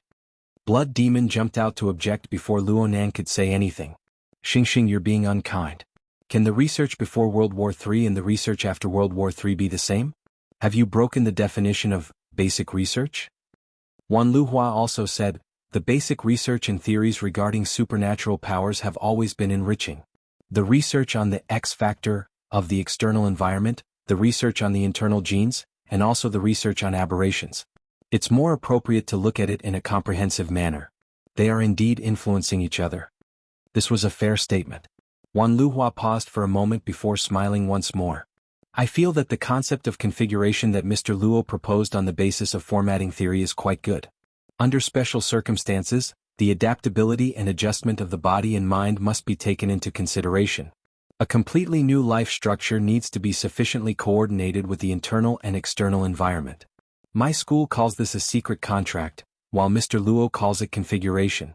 Constance followed up with her words. This is too rough. Black Lion is completely correct in saying that it's a concept design. Blood Demon chuckled. That's why we need to search for the details and rules behind the roughness. From the looks of things, Brother Luo has walked to the forefront. He's at least in the first echelon. He's much more reliable than aberrations. I don't deny it. Constance actually expressed her approval, catching many people off guard. No one knew what kind of expression Constance had under her hood, but her voice was exceptionally calm. Actually, I like the cage theory a bit more. It can open up an unprecedented train of thought. These people seem to be talking about matters on the genetic level when they talk about evolution. But clearly, the development of the mental side is much less restricted.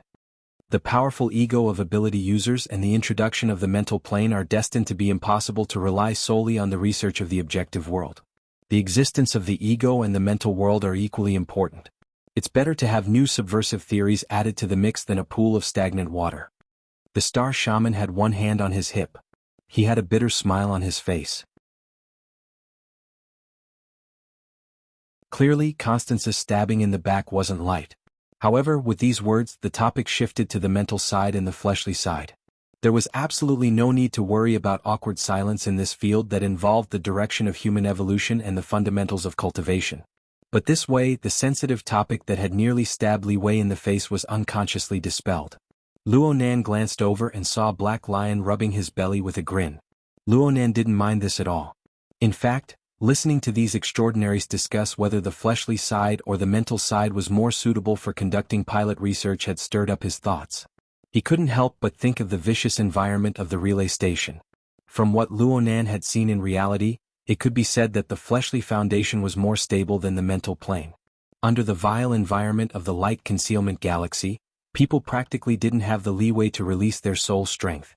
Even if they could release their soul strength, they needed to be extremely cautious and possess a corresponding medium. In this way, the glorious achievements of the related fields suffered a destructive blow. Even those existences on the pure mental plane like the magnetite mica jellyfish, were tyrannical enough to survive in the vicious environment. They still needed to borrow a material medium like water vapor and the like. A medium? Did he make a mistake earlier? A light flashed and Luo Nan's telepathic thoughts subconsciously swept through the clouds in the sky. Then he clapped his hands, drawing everyone's attention. Brother Luo Nan? Black Lion turned his eyes over. Do you have any brilliant ideas? Of course, Luo Nan couldn't say that he had been lost in thought just now and had suddenly broken through an important mental checkpoint for restoring the magnetite mica jellyfish. He just laughed and shook his head, but everyone else was staring at him. He couldn't just let this pass. He muttered to himself for a moment, then said, I'm just thinking that the things we've discussed are a bit more general, and the construction elements are a bit less detailed. This only proves that our overall understanding is far too lacking. It's not just about ourselves but also the present, including the future environment. As he spoke, he thought of Her Majesty Empress Wu's judgment that the mental side had no future. He also thought of Liang Lu's cautious and meticulous attitude when it came to the lamination interference technology. Luo Nan had a feeling in his heart, and this led to the next proposition. I heard you guys talk about the X factor. Is it referring to the conditions that ability users have suddenly produced since the era of distortion? Blood Demon rubbed his chin. This suddenly is quite intelligent. Suddenly rising. Suddenly falling. Suddenly changing. Luo Nan repeated the word, suddenly, several times. It was impossible to express his current feelings otherwise. Then, will this condition be maintained in the future? Will it produce new changes? If it will, what will cause this change? Will it be controllable or uncontrollable? Just thinking about it gives me a headache.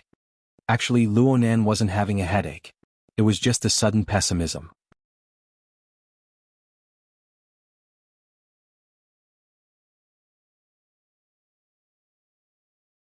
Chapter 1070. His experience at the relay station made Luonan suddenly feel, even if the aberration was just a little brother compared to the sinful poison, if the situation were to continue developing like this, Earth would not have the accumulation of the Heavenly Yuan Empire. The Heavenly Yuan Empire would probably be the terminally ill first. The most infuriating thing was that there were still people fanning the flames behind the scenes, intentionally or unintentionally misleading. That's right, he was referring to Li Wei. Luonan believed in the authenticity of the information his father took great pains to leave behind. According to that explanation, that fellow Li Wei, it was outsider. If he made a reasonable inference, then perhaps Liang Lu's Heavenly Yuan Empire, the Star Alliance, and other advanced civilizations had a high degree of connection. Let's not talk about how that fellow came to Earth. Just by looking at his background and knowledge, it was impossible for him to not know the problems that existed in the research of supernatural powers on Earth. And everything he did, his attitude was obvious. That fellow harbored ulterior motives. Luonan tossed out a new proposition, then he no longer participated in the discussion. He sat quietly in his chair. His gaze and mental senses naturally flowed around him, gradually expanding from the heated discussion area to the vast expanse of the sea and sky. From his close-up perspective hanging in midair, the jadeite light that carried them was like a city of steel. It rampaged across the ocean, cleaving apart the clouds and turbid waves. It was full of vigor. Perhaps this was the attitude of the extraordinaries before his eyes. These people who stood at the apex of life on Earth were passionately discussing. Even though they were perplexed about the present and the future, they had iron wills built upon powerful egos. They were confident that they could conquer all unknowns. But if they were to raise their point of view a bit higher, allowing their field of view to cover several thousand square kilometers of the sea, covering the vast Pacific Ocean, covering the entire Earth, covering the universe that simply could not be covered, what did the jadeite light and the people on it count for? Luonan was a bit regretful at this time. During his time at the relay station, he didn't find the time to study the basic general knowledge of the Heavenly Yuan Empire. He lacked an understanding of the development context of this high civilization. Otherwise, perhaps he could start a class or something. Luonan didn't know how the future would develop. He also believed that even if they encountered trouble, they could still struggle with their lives. Just like the Heavenly Yuan Empire, even if they had fallen into the destructive process of the world of calamity, they could still struggle with all their might. However, it still required an advanced civilization. It needed to be established on the basis of a complete worldview of everything in the universe and a perfect theory of population evolution. If there were really unexpected changes in the future and the Earth was still as primitive as it was now, then there was really no hope. Maybe something should be done. At the very least, they couldn't let Li Wei, the outsider, use his evil thoughts to carve the progress of Earth's civilization. But what should he do? Luonan calculated seriously for a moment, and then he suddenly became stupefied. Then he laughed in spite of himself. What's going on? He hadn't even solved his own problems, so why did he have to take on such a strange sense of responsibility? Brother Luonan? Black Lion keenly sensed the change in mood. Luonan waved his hand, but the sudden thought just now had left a mark on his heart. It wasn't easy to erase it cleanly in a short amount of time. As time passed, the sky darkened bit by bit. Even the altitude of 10,000 meters in the sky began to be gradually dyed with a deep color. Abner looked at his watch. It was already 7 o'clock in the evening in the East and West Districts 12. There was only an hour left before the highly anticipated auction. And right now he was still on a temporary flight route to the venue. The roar of the plane's engine couldn't cover the sound of footsteps behind him.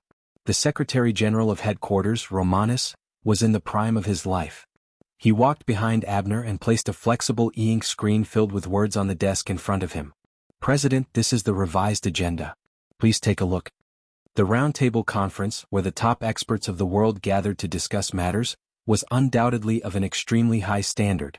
Therefore, as the host, headquarters of the Ability User Society always followed the regular process of organizing and reporting the agenda. They deliberated over the additions and subtractions, preparing to distribute the agenda to all the participants in order to ensure that the agenda was impeccable during the discussion. But the agenda hadn't even been released yet, let alone distributed and notified. This could only prove that this sort of formality was practically broken. Abner didn't say anything, but he also didn't look at the relevant details. At this time, the projector on his desk displayed a few contents. It was the identification criteria they had determined earlier on for Gong Qi's murder.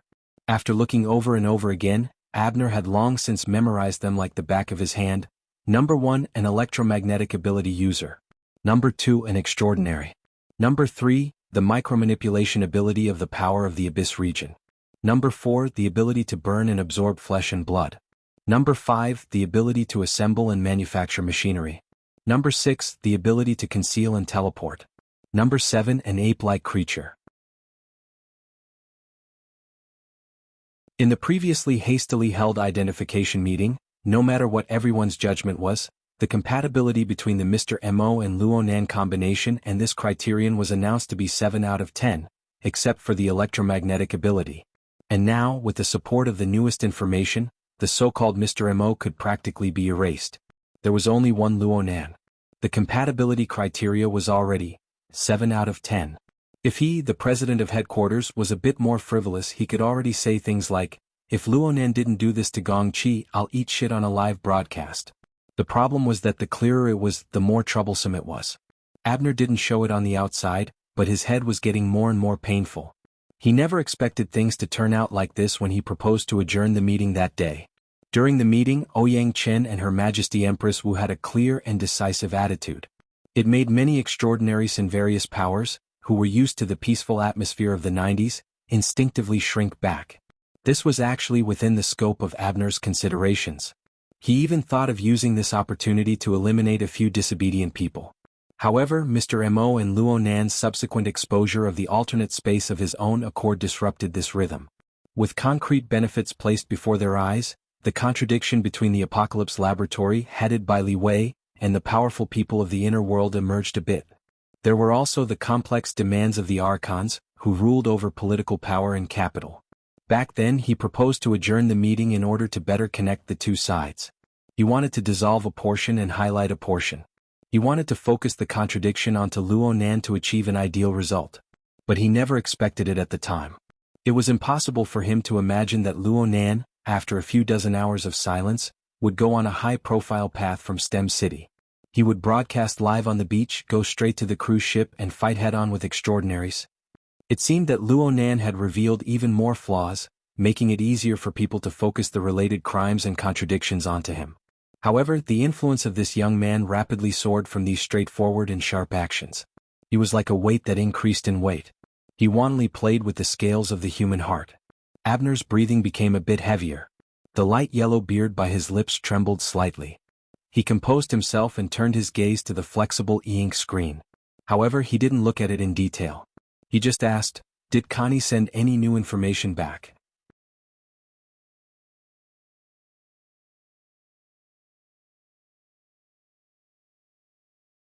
Chapter 1071. Not yet, Romanus answered very simply. Abner didn't say anything. He just operated a bit in the projection area. He pulled out the intelligence information that Constans had personally organized. Constans made a new round of comparisons between Luonan and the 7 criteria for murdering Gong Qi. However, the focus wasn't on the newly confirmed electromagnetic ability. Instead, it was the 6th point, the ability to conceal and teleport. Constans referred to Luonan's fight with Tu Gu and Wang Yong, the 2 extraordinaries. He pointed out that Luonan's core method of reversing or controlling the situation was the technique of the space-time domain. It could be said that this method was no longer something that could be effectively covered by words like technique. Constans' original words were, "We just need to verify Luonan's level in controlling the space-time domain in his fleshly state. Unless one has the determination to fight to the death, a meticulous plan, a loss of face, and a disregard for the losses, the chances of killing Luonan are extremely small. The difficulty exceeds 95% for extraordinaries. There were less than 100 extraordinaries in the entire world." In other words, Constans had placed Luonan among the top few in the world when it came to judging criteria of difficulty to kill. Perhaps even Abner wasn't among them. Of course, Constans made the premise very clear. He had yet to completely verify how Luonan was able to operate the space-time domain while carrying a skeletal fleshly body. Perhaps Luonan was the next Gong Qi? The entire inner world cried out in surprise when Gong Qi displayed the extraordinary ability of void shift back in the day. This was an undying godly technique. But in reality this was just a godly technique on the soul level. Once the fleshly body was shackled, it would fall by several levels. Now Gong Qi was dead. He died by Luo Nan's hands. It was quite ironic when he thought about it. Abner thought about Gong Qi and thought about Jin Tong. The deaths of two extraordinaries in less than a year were inextricably linked to Luo Nan. And these two extraordinary lives had truly verified Luo Nan's extraordinary lethality. One for offense and one for defense. Two hard poles crossed here. Even if there were all sorts of subtle joints, even if they couldn't reach the theoretical pinnacle, so what? A battle record was a battle record. No one could deny it. Abner sighed again. He made corresponding adjustments to Luo Nan's position in his heart. Only then did he look at the flexible e-ink screen on the table. His eyes and fingers swept across it at the same time. Let's change the time first. Let's tentatively set it at 10. Romanus, who was behind him, replied simply, okay. Initially, they had set the round table conference to be held at 8 o'clock in the evening. Yes, it coincided with the auction. For some of the participants, it was very unfriendly, it was practically making things difficult for them. That was the truth. However, as the live broadcast on T-City's beach continued to ferment, an unconfirmed horizontal line was marked under the meeting time. The necessary part of the meeting notice had been postponed again and again. Now it was finally time to change it completely. There was no other way. As the organizers of the conference, they needed to take Luo Nan's thoughts into consideration. He also needed to observe and wait for the inevitable variables brought about by Luo Nan to be more exposed. As for tentative, it meant that he could postpone it further. Abner swiped his finger downwards as if he was reading seriously, but most of his energy was focused on the conversation with his secretary. Suddenly he brought up another topic. What do you think Lord Secret Contract is doing? Romanus maintained his silence this time. Abner's finger finally stopped on the third item on the agenda. According to the current arrangement of the agenda, the first two items were to continue the contents of the last identification meeting, to clearly identify Gong Qi's murderer. The second item was to discuss and decide on how to deal with the murderer. However, this was not a simple identification meeting. It was a high-level conference that had been thoroughly prepared. Even if it was just a gesture, the important participants had to have the right to know and the core participants had the right to propose and deliberate on the agenda. Abner sent a draft agenda to the leaders of the three major secret orders, high-level representatives like Director Mao, and some powerful local powers leaders. He asked the other party to propose amendments. This was the process of communicating, discussing, compromising, and even making peace before the meeting. It was the most important part of a large-scale conference. There was no other. The responses from all sides were basically in line with expectations, except for the eye of the secret contract. What Abner said here was twofold. One was naturally the movements of Blood Demon and Wan Luhua. The actions of these two were open and above board, but they brought about undercurrents on a deeper level. They set off an enormous maelstrom that was hard to see with the naked eye. Everyone knew that Blood Demon and Lord Secret Contract had a deep friendship. As for Wan Luhua, she was tantamount to being the spokesperson of the Eye of Secret Contract. The two were advancing and retreating together with Luo Nan in a public setting. The meaning behind this was obvious. The Eye of Secret Contract. Abner's finger gently rubbed against the flexible screen, causing the text in that area to slightly warp and glow, reporting the results of the observation and research of the Abyss region, 2086 to 2096, and some deductions. That was the other side of the story.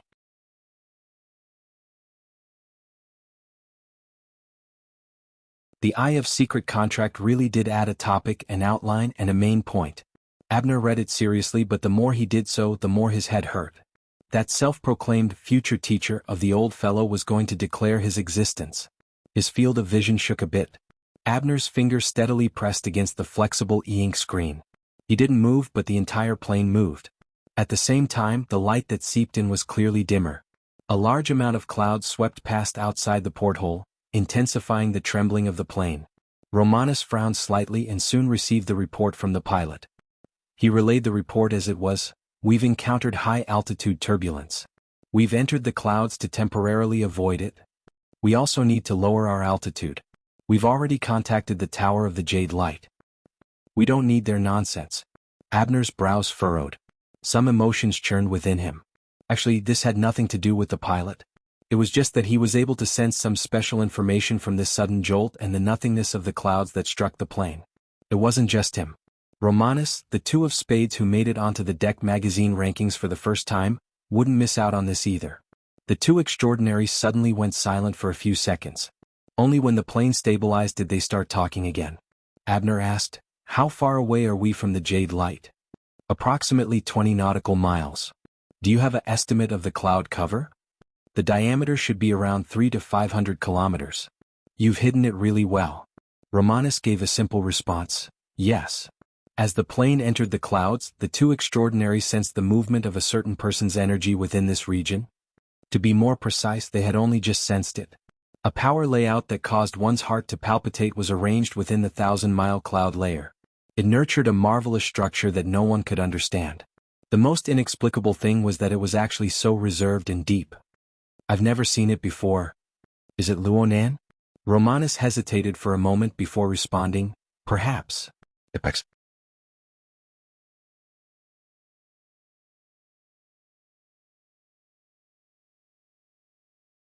Chapter 1072. In the end, Abner didn't receive any updates from Constance on the plane. However, when his plane landed on the top deck of the Jade Light, Constance met him at the docking bridge. She brought him the latest information. Everyone was too familiar with each other, so there was no need to exchange pleasantries. Constance took out the video she had personally recorded. The content of the video was the conversation between a few extraordinaries on the pool deck. Aside from the theoretical exchange, there was also Luonan's latest demonstration class. The heavily injured flesh and blood body of the ox demon from Ban City exploded into pieces and vaporized in the swimming pool amidst everyone's fervent discussion. The energy converged into the faith crystal hidden within the body. It seemed to have become nutrients, causing the originally empty thicket to become more and more lush and have a more translucent feeling. Of course, it could also be due to the darkening of the sky. One could tell from the color of the sky that this scene had happened not too long ago. Abner's expression was solemn. He flipped the video back and forth on the landing strip, zooming in and out. He watched it with incomparable seriousness. He guessed the various details and all sorts of legal bases. If there was something he didn't understand, he would ask Constance, who was present at the scene, for more information. Why did the so-called god of Ban City fall into Luonan's hands and be used by him? "Have you determined the specifics?" "This is easy to guess. It should be the one who was scared away by the Amaterasu order some time ago. He's from the Great Marsh Order. He's the one Luonan frequently interacted with in Ban City." "Is that so?" Abner had already found the method to contact the Pope of the 100 Anthologies. He hesitated for a moment and felt that he shouldn't waste time on such details. When all was said and done, he was amazed by Luonan's technique, which was like the mass and energy conversion. Using the mind as a bridge, crossing the natural mode of matter and energy to realize efficient interconversion. This was an extremely important topic in the research of contemporary extraordinaries. To be able to realize this, even if it was only in form, there was still a lot of room for research. Unfortunately, not many details could be seen from such a brilliant technique in the video. Then again, would it really be possible to see it if Luonan was present at the scene? Abner raised his head to look at Constance. This eccentric lady was publicly recognized as the #1 boundary master of the inner world. She had deep attainments in the structure of matter, energy, and soul strength. What did she think of it? "Connie?"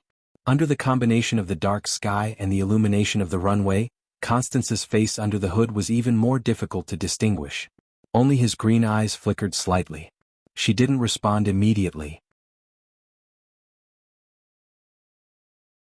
Instead, she paused for 2 or 3 seconds before speaking with her usual cold and deep voice.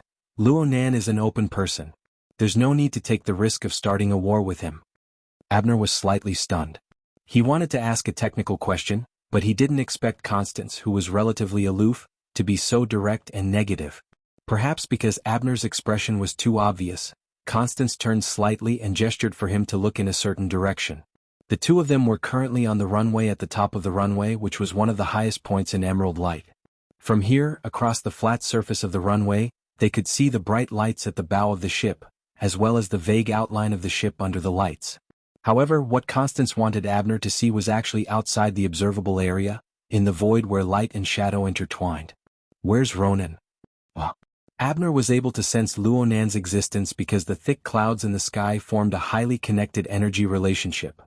Indeed, there was no concealment. It was the same as releasing an enormous amount of information on a higher plane without the slightest scruple. Abner believed that Luonan knew of his arrival. It was just that Luonan had no intention of responding. Perhaps this excessively young and powerful person was certain that no matter which extraordinary came to the ship, they would take the initiative to get close. This was indeed the case. The people on the Emerald Light, as well as the heavyweights who were about to arrive in the surrounding region, were like Abner. They were constantly paying attention to the complex changes in the depths of the clouds. They were no exception. It was too much to say that they were learning, but there was no problem in describing it as experiencing, or referencing.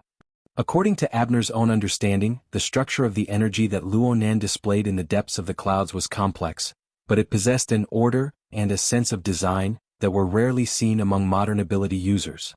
Moreover, it wasn't an intuitive feeling on the level of common sense.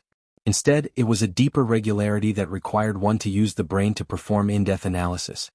This kid. Abner had unconsciously added a restriction when he said these words to prevent others from eavesdropping. However, he didn't finish the second half of the sentence. Romanus, who rarely spoke, sighed with emotion.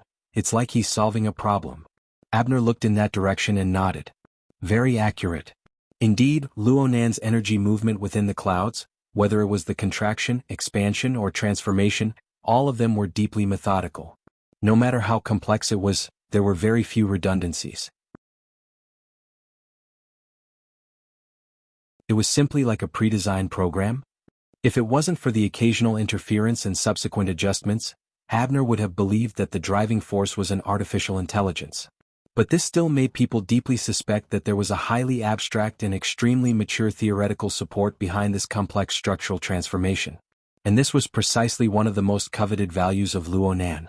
Openness is obviously a good thing. Abner sucked in air through his teeth, letting his saliva dry. Then he withdrew his gaze and responded to Constance's attitude. His stance didn't waver. In fact, it became even more resolute. Connie, this isn't a question of openness or not.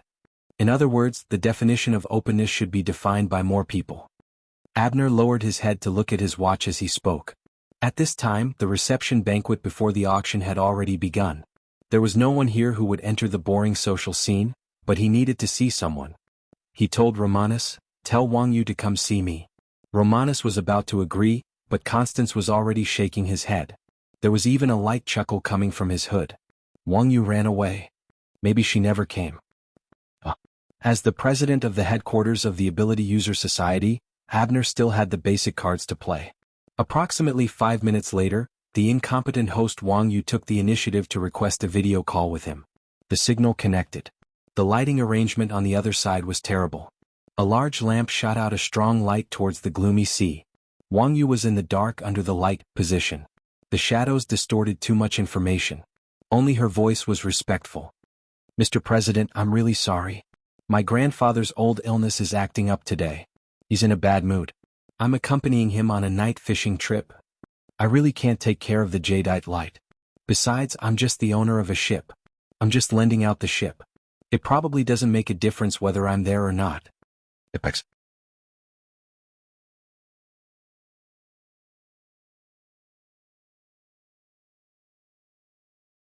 Chapter 1073. Abner was silent for a few seconds. His line of sight cut across the painting of the real-time video. In addition to the somewhat confused and unclear Wang Yu in the corner, there was a bloated figure wearing a thick hat and wrapping himself in winter clothes. The figure waved towards the camera. It was indeed Baihao. This old fellow was like this when he was sick.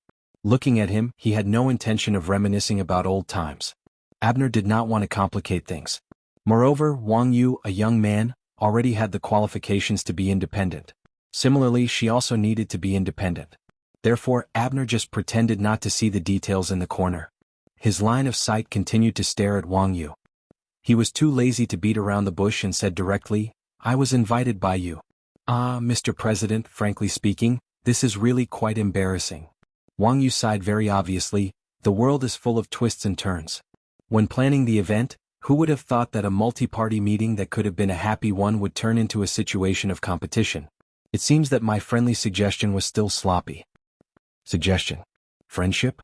Abner's sharp eyes cut Wang Yu back and forth a few times. Sure enough, after jumping off the boat, she simply refused to admit it. Moreover, don't blame Abner for being sensitive. Listening to the words full of twists and turns, why did he feel that this young man was blaming him? The last appraisal meeting was indeed not in the plan.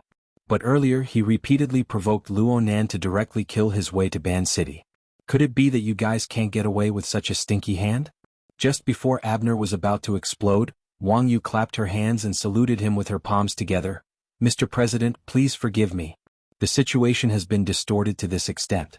It is really a big failure on my part as the advisor. I am now accompanying my grandfather to go fishing. In addition to fulfilling my filial piety, I am also enjoying the sea breeze to reflect on myself. Take charge of an area, my ass. She really doesn't regard herself as an adult, does she? Abner really did not expect that Wang Yu, who had always been calm and collected, would lose face so thoroughly. Moreover, it was in front of his grandfather. The situation was perfect. He could not spit out the words that he had used to denounce Wang Yu. Wang Yu was eloquent, so she took advantage of Abner's choking. Regardless of whether Mr. President believes me or not, whether it's a suggestion or an arrangement, I'm still aiming for cooperation. Of course it has to be me. Us leading the cooperation. But in the business world, you take a step forward, I take a step back, and we adjust at any time. Sometimes when you retrench a little, you feel that it's still okay, so you continue. Sometimes when you feel that retrenching is too much of a loss, you stop your losses in time. Abner's yellow beard trembled slightly as he looked over coldly. I'm not a businessman. Wang Yu smiled. But I am. Therefore, every move was an investment. After the investment plan was set, the shares could be adjusted and the profits could be reduced, but the predetermined costs could not be easily changed. Otherwise it would become a gamble. We can work in any industry and do anything, but gambling is never a good thing, isn't it? Abner grinned. It was indeed funny. He had actually been taught a lesson by this young junior with such shallow business knowledge. At this point, there was no point in continuing the conversation. Abner didn't try to win the argument. Wang Yu retreated, and there would definitely be some repercussions, especially in terms of social relations and resources. But with his wealth and accumulation, he could afford it. And tonight, in this matter itself, this young man was already detached enough. It could be said that he was in an invincible position. Continuing the conversation was just asking to be humiliated. At this time, it was Wang Yu who comforted him instead. Well, let's talk about the matter as it stands. In fact, things aren't too bad. The auction is a mess, but the trade fair can still go on. The big exchange of distortion technology still has its place. What do you think? Amidst Wang Yu's sorry, the call ended. Abner's eyes were dark. He had to admit that Wang Yu was very smart. He used an acceptable price to avoid what might be the most dangerous conflict on Earth. And this bastard obviously had a backup plan from the beginning, letting a trade fair take the lead. In this way, the price of his stop losses was even lower. In comparison, it was true that Abner's side did things too crudely. Abner admitted that he wanted to seize too much from the sudden appraisal meeting. He wanted to fight. He wanted to open the door to a new plane, eliminate dissidents, and reduce the reputation of Xia City's iron triangle within the society. Also, Gongqi's death forced him to do this. No one lived in a vacuum. It was true that Gongqi was the core of a power, but cutting out the core did not mean that the power would collapse. The leader's thinking would inevitably be affected and distorted in the complex growth and decline of a power. In comparison, when he saw Wang Yu's decisive actions, he was angry, but he was actually a little bit envious. But soon enough, Abner broke free from his chaotic thoughts. The more realistic problem was, he had to make a decision before the meeting officially began. President, the meeting date and agenda? Do you want to decide? At this moment, Constantine had already left, but Romanus was still there. He didn't seem to have any change in expression because of Abner's failed communication. Abner knew what Romanus meant. If they didn't decide on the meeting date and agenda, then there was no need to hold this highest-level roundtable conference tonight. If this was really the case, then they would have to be prepared to be treated as a joke. Abner turned his head and gazed at his Secretary General. What do you think? Romanus hesitated for a moment, but under Abner's strict gaze he finally gave a constructive opinion. We need to analyze Luo Nan's attitude. Romanus's eyelids drooped slightly as he flipped through the flexible e-ink screen. It was the first wave of intelligence sent by Constance. If we make a simple summary, his attitude towards this clearly targeted plot against him is that he doesn't deny it. He doesn't care. But he shows his claws and teeth in action. He's a good teacher. There's a contradiction in this. Fierce in appearance but weak in heart? Abner shook his head in denial as soon as the words left his mouth. It doesn't seem like it. No matter what it is, he has a goal. It's just that it seems to be a mismatch with what we are concerned about. Romanus switched the flexible screen to the video personally recorded by Constance, but he did not look at it. Instead, he raised his head and met Abner's gaze. President, don't you think that he's targeting Mr. Li Wei? Or should I say that he's targeting Mr. Li Wei?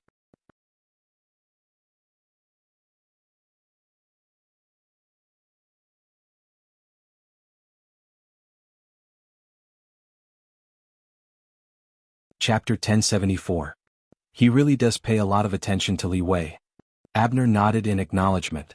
In fact, if it wasn't for Black Lion and the others intentionally or unintentionally deviating from the main topic in the video, perhaps they wouldn't be discussing the X Factor in the end, but Li Wei's ancestors, Romanus wasn't just talking about today's matter. This includes the segmentation and integration of the formatting field during the live broadcast on the beach in T-City. There was also the live broadcast in Xia City earlier, where he used the dynamo core as an example. Even the term configuration was borrowed from there. Romanus paused a bit as he spoke to this point. It seemed like he was organizing his thoughts, but it also seemed like he was giving Abner space to think. I used to think that Luonan was targeting Yen Hong and his son, targeting the archetype format. But at this stage, Luonan has no reason to specifically target them. It wouldn't be strange for the father and son to suddenly die one day. Abner chuckled. Let's not talk about the old ones. Yen Yongbua doesn't look like he's going to die easily. Romanus lowered his eyelids again and smiled. Abner agreed with most of his views. At this level, Luonan can more or less see through some things. It's not strange for him to target Li Wei. But what about the target? They're very similar. Romanus replied calmly. At least Luonan is trying to make everyone think that he's the same as Mr. Li Wei. They're both people who control inconceivable resources and knowledge. They can bring great benefits to everyone, but they can also bring unfathomable disasters at any time. Him and Li Wei? Abner laughed hoarsely. He wants us to think that he's on equal footing with Li Wei? He wants us to give him the same treatment as Li Wei? Maybe. But it's also possible that he's just watching Mr. Li Wei. He has an indifferent attitude towards others. At least today that's how he behaved. You're saying he's provoking Mr. Li Wei? He's even waiting for that person to make a move. Abner was still laughing. Li Wei would do something like this. Halfway through his words he suddenly stopped. That was because Abner recalled that Li Wei had really been active a month ago due to an inexplicable missing uterine fibroids case in Spring City. Speaking of which, the bright red sarcoma in the video was also a tumor. There was no need for Romanus to make things too clear. That was enough. Abner had already understood. If we continue to stand in front, not only will we be used by Wang Yu, but Li Wei might also be happy to have a shield in front? Abner was very direct in front of his confidant. Romanus did not speak again. Abner, on the other hand, frowned. For the first time his heart wavered. It's okay to help others, but if I can't get a favor and end up in trouble, it's really unnecessary. He pondered for a moment before asking Romanus, "Do you have any suggestions?" At this point, Romanus didn't waste any more time and directly said, "The agenda can be changed, but the meeting cannot be delayed." Yes, this is the main principle. Abner was not prepared to show his face and be treated as a joke. Although Romanus' words were not original, they were exactly what he wanted. And then? You can adjust your center of gravity. Start strong but end weak. Romanus lit up the flexible e-ink screen and swiped on the relevant topic. It just so happens that Lord Mitsuki has an idea. We can take advantage of the situation and let him be the main axis. Abner looked at the inexplicably long topic title. He was still a bit hesitant. His attitude towards Luonan seems to lean towards, we can communicate with Lord Mitsuki again and let him be the bridge. Tonight's roundtable conference can go off topic, it can be vague and it can be completely useless. But no matter what, we must make Luonan admit to the crime of killing Deputy Secretary General Gong Qi. This was a victory on the political level. Abner's burnt yellow eyebrows raised. He will admit it? Romanus answered with drooping eyes. As long as he wants to maintain his indifferent attitude, why wouldn't he dare admit it? Maybe he even hopes that there will be an explosive point to push him a bit higher. Having said this, he habitually added, "This is my personal opinion. You can use it as a reference, President." Abner was a bit startled, but then he laughed out loud. "Roman, you must have an oriental soul in your shell. Over there, it's not over yet." On the pool deck, Luonan's consciousness shifted a bit. It was really that Abner's unfriendly thoughts were far too intense against him. Even though there was a restriction separating them, making it hard to distinguish the details, Luonan was far too close to Abner. His own sensing mode was special, causing him to be more or less disturbed by the warning signs. Of course, Luonan only gave it a glance before quickly withdrawing it. Before the auction and the roundtable conference began, Luonan had done everything that he could and could do.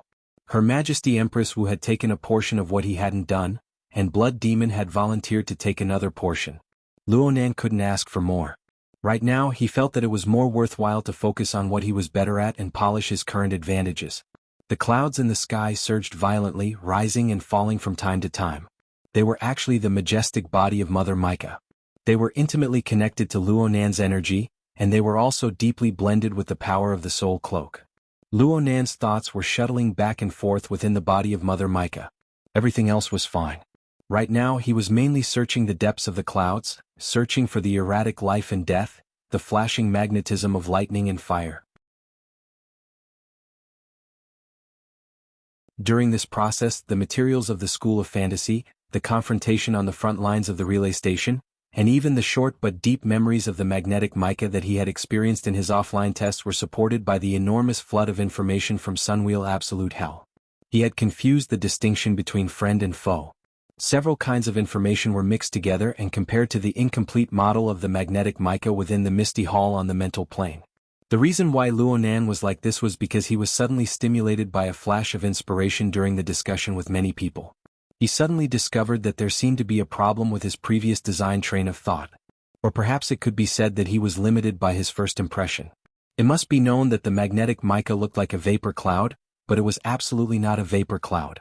Its most fundamental ability didn't have much to do with this toy. The vapor cloud could only be considered a kind of external appearance. It was just some kind of carrier. What he had seen and experienced with his own eyes was the mutated form of the magnetic mica that had survived in the evil and poisonous environment of Sin Calamity era. What he researched and studied was the basic nomological state that the School of Fantasy had constructed using configuration and superconfiguration theory before Sin Calamity era. There was already a large difference between the two references. What's more, the original magnetic mica wasn't like this.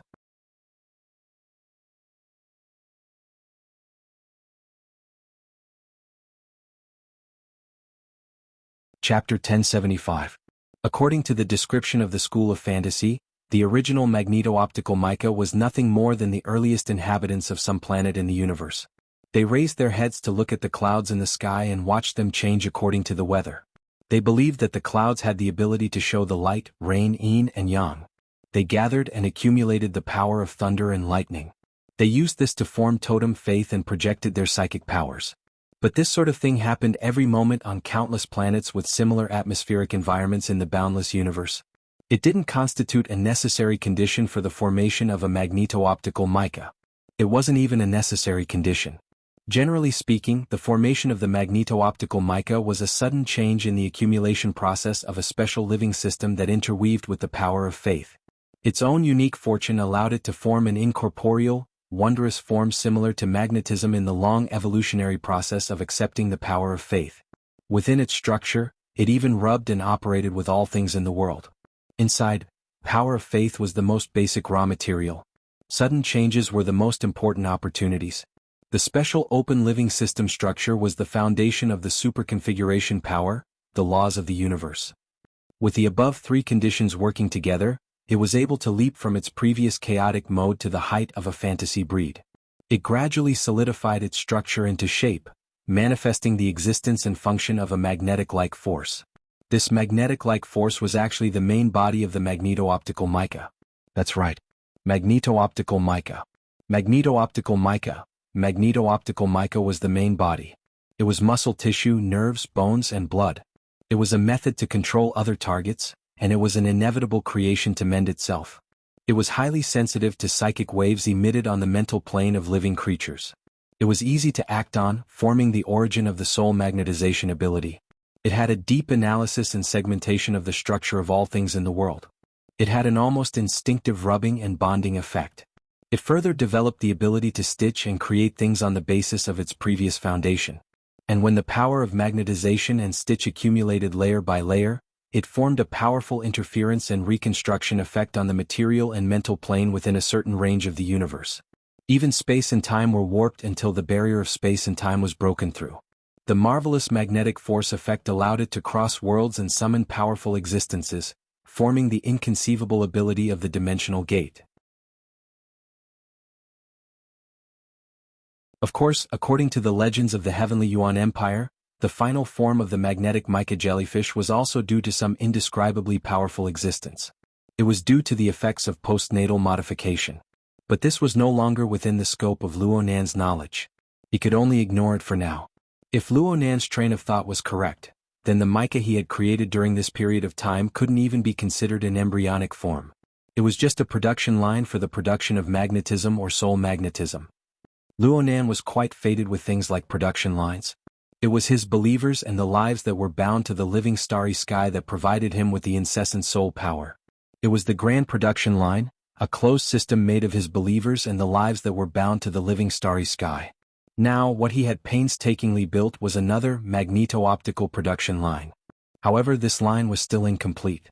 It would be more appropriate to call it a factory. It could create the most suitable environment for the activation, existence, and effect of soul magnetism. Could even cause some sparks when they collided. But the core output was absolutely not here.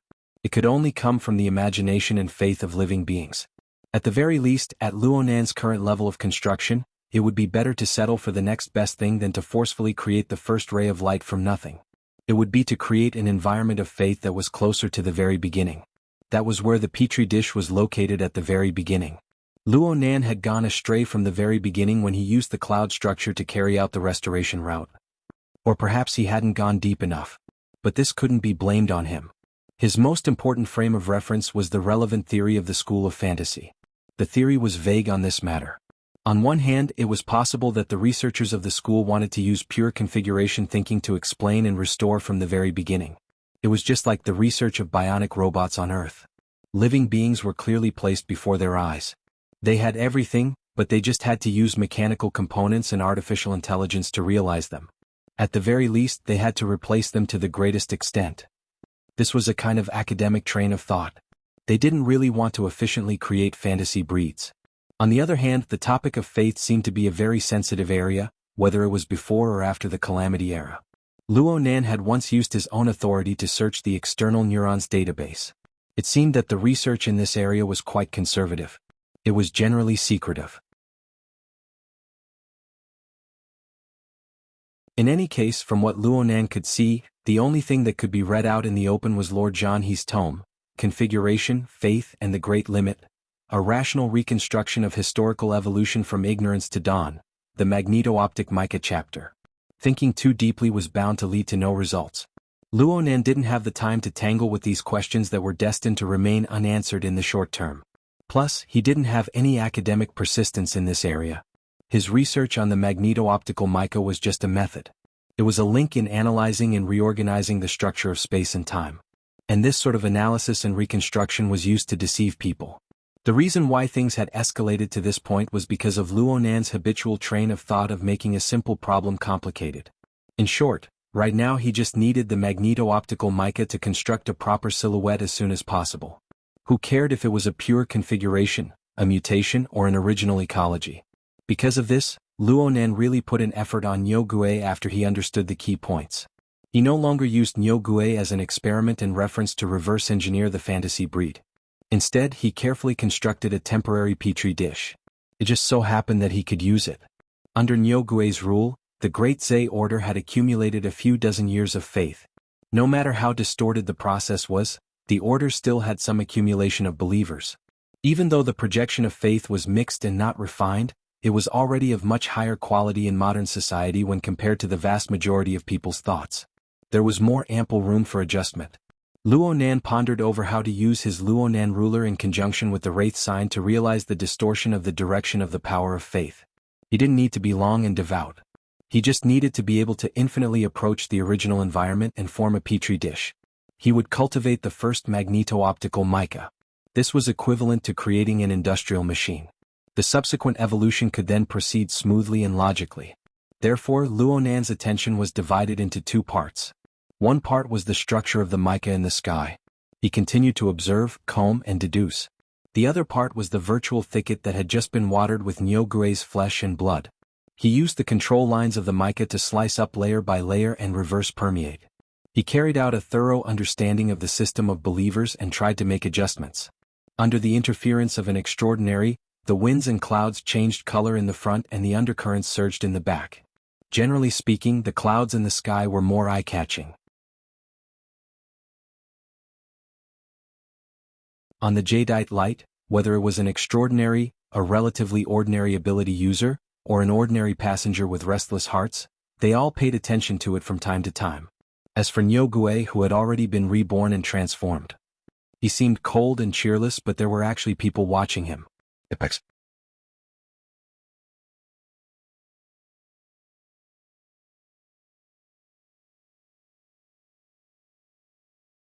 Chapter 1076. Luonan's finger, which had been sketching the water vapor diagram, paused for a moment. It was a bit sluggish, but it soon returned to normal. The other party was not purposely making things difficult for him. It was just that the will it sent over was so focused that it almost lost its sense of propriety and interfered with the Ox Ghost card's tree of nothingness. Luonan didn't even need to react when the interference occurred. The other side instantly retreated far away. It had a very nervous appearance. Luonan laughed in spite of himself.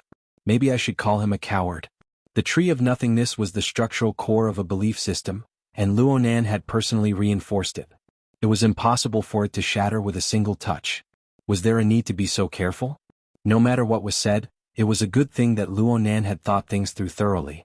Luonan simply ignored Luonan and continued to research and make adjustments. He hoped to be able to implement the changes in his train of thought into practical configuration designs as soon as possible. He wanted to connect the petri dish and the production line. Luonan continued to evaluate the possibility of achieving his goal. He knew that it was impossible to nurture a fantasy breed overnight, but as long as the train of thought was clear, the design was right, and the structure was adjusted, the continuous accumulation would eventually succeed. Yep, I have a small goal tonight, to nurture the first ray of light. It's a little difficult, but it's not impossible. The existence of the cowards caused the number of extraordinaries in the vicinity of the jadeite light to rise to double digits, and it was likely to rise even further. The situation became even more complicated, but everyone had a gentleman's agreement in the end. At the same time, Luonan simply ignored Her Majesty Empress Wu due to her inexplicable trust in her character. At this point in time, it would be difficult for him to study in peace.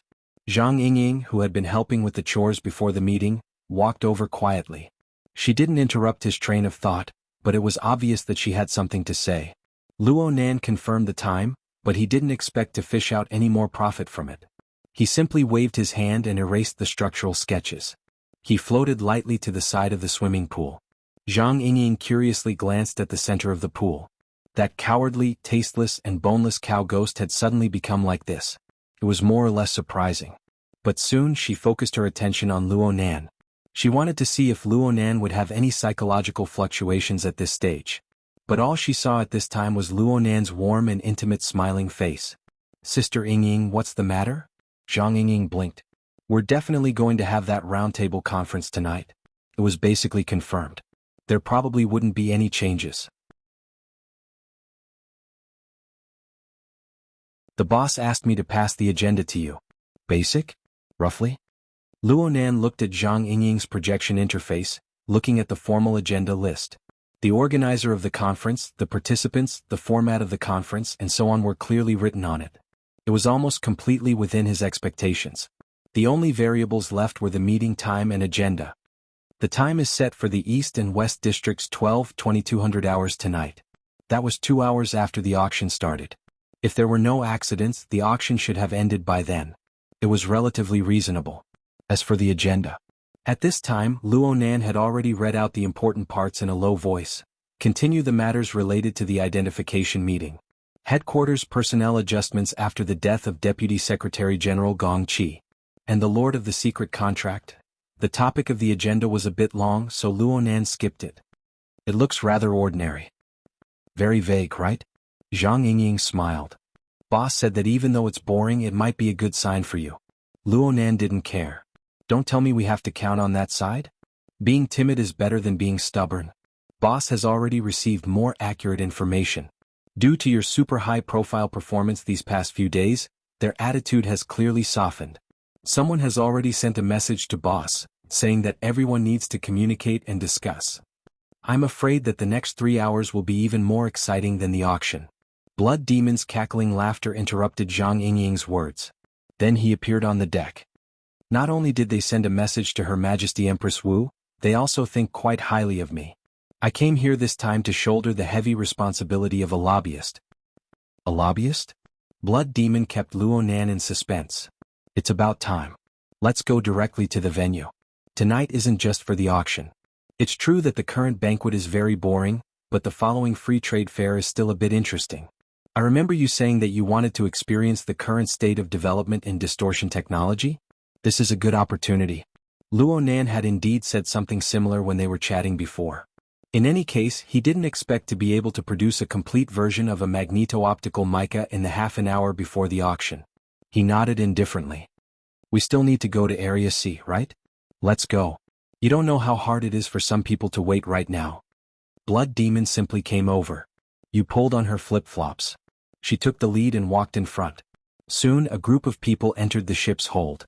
The elevator hall was right in front of them. Luonan actually had something he wanted to ask. About High Lord Mitsuki's topic. In the end, Mr. Luonan, I'm very sorry to disturb you. Huh. The source of the voice came from a group of people who had been waiting in the elevator hall for a long time. To be more precise, it came from the formally dressed woman at the very front. Her clothes were formal, but one could feel an outstanding sense of design at a glance. Her makeup was exquisite, and it was hard to tell her age. But in the end, she was an outstanding beauty. Moreover, she had quite the status. Even though she held a folder in her hand, she didn't look like a secretary. However, when Luonan cast his gaze over, this formally dressed woman immediately made a 90-degree bow. There were always 6 or 7 people behind her, and they all bowed at the same time. Their posture was quite intimidating. Luonan raised an eyebrow. You guys? Master Luonan, please accept our apologies. Luonan had only heard of such a Chunibu form of address in Snake Tongue back in Ban City. Yep, that's the smell. Before Luonan could respond, Blood Demon and Zhang Yingying glanced at each other. They both had their own guesses. Zhang Yingying moved closer to Luonan. She was just about to whisper the identities of these people when she never expected Luonan to walk a step ahead of her. Luonan didn't say anything. He let them maintain their 90-degree bows. He just walked to the front of the formally dressed woman at the very front and extended his hand. Due to the woman's posture and angle, it looked as if he was reaching directly into the woman's lapel. Blood Demon watched with interest. Zhang Yingying's eyebrows jumped up, but she didn't say anything in the end. As for Luonan, he just took the folder from the woman's arm.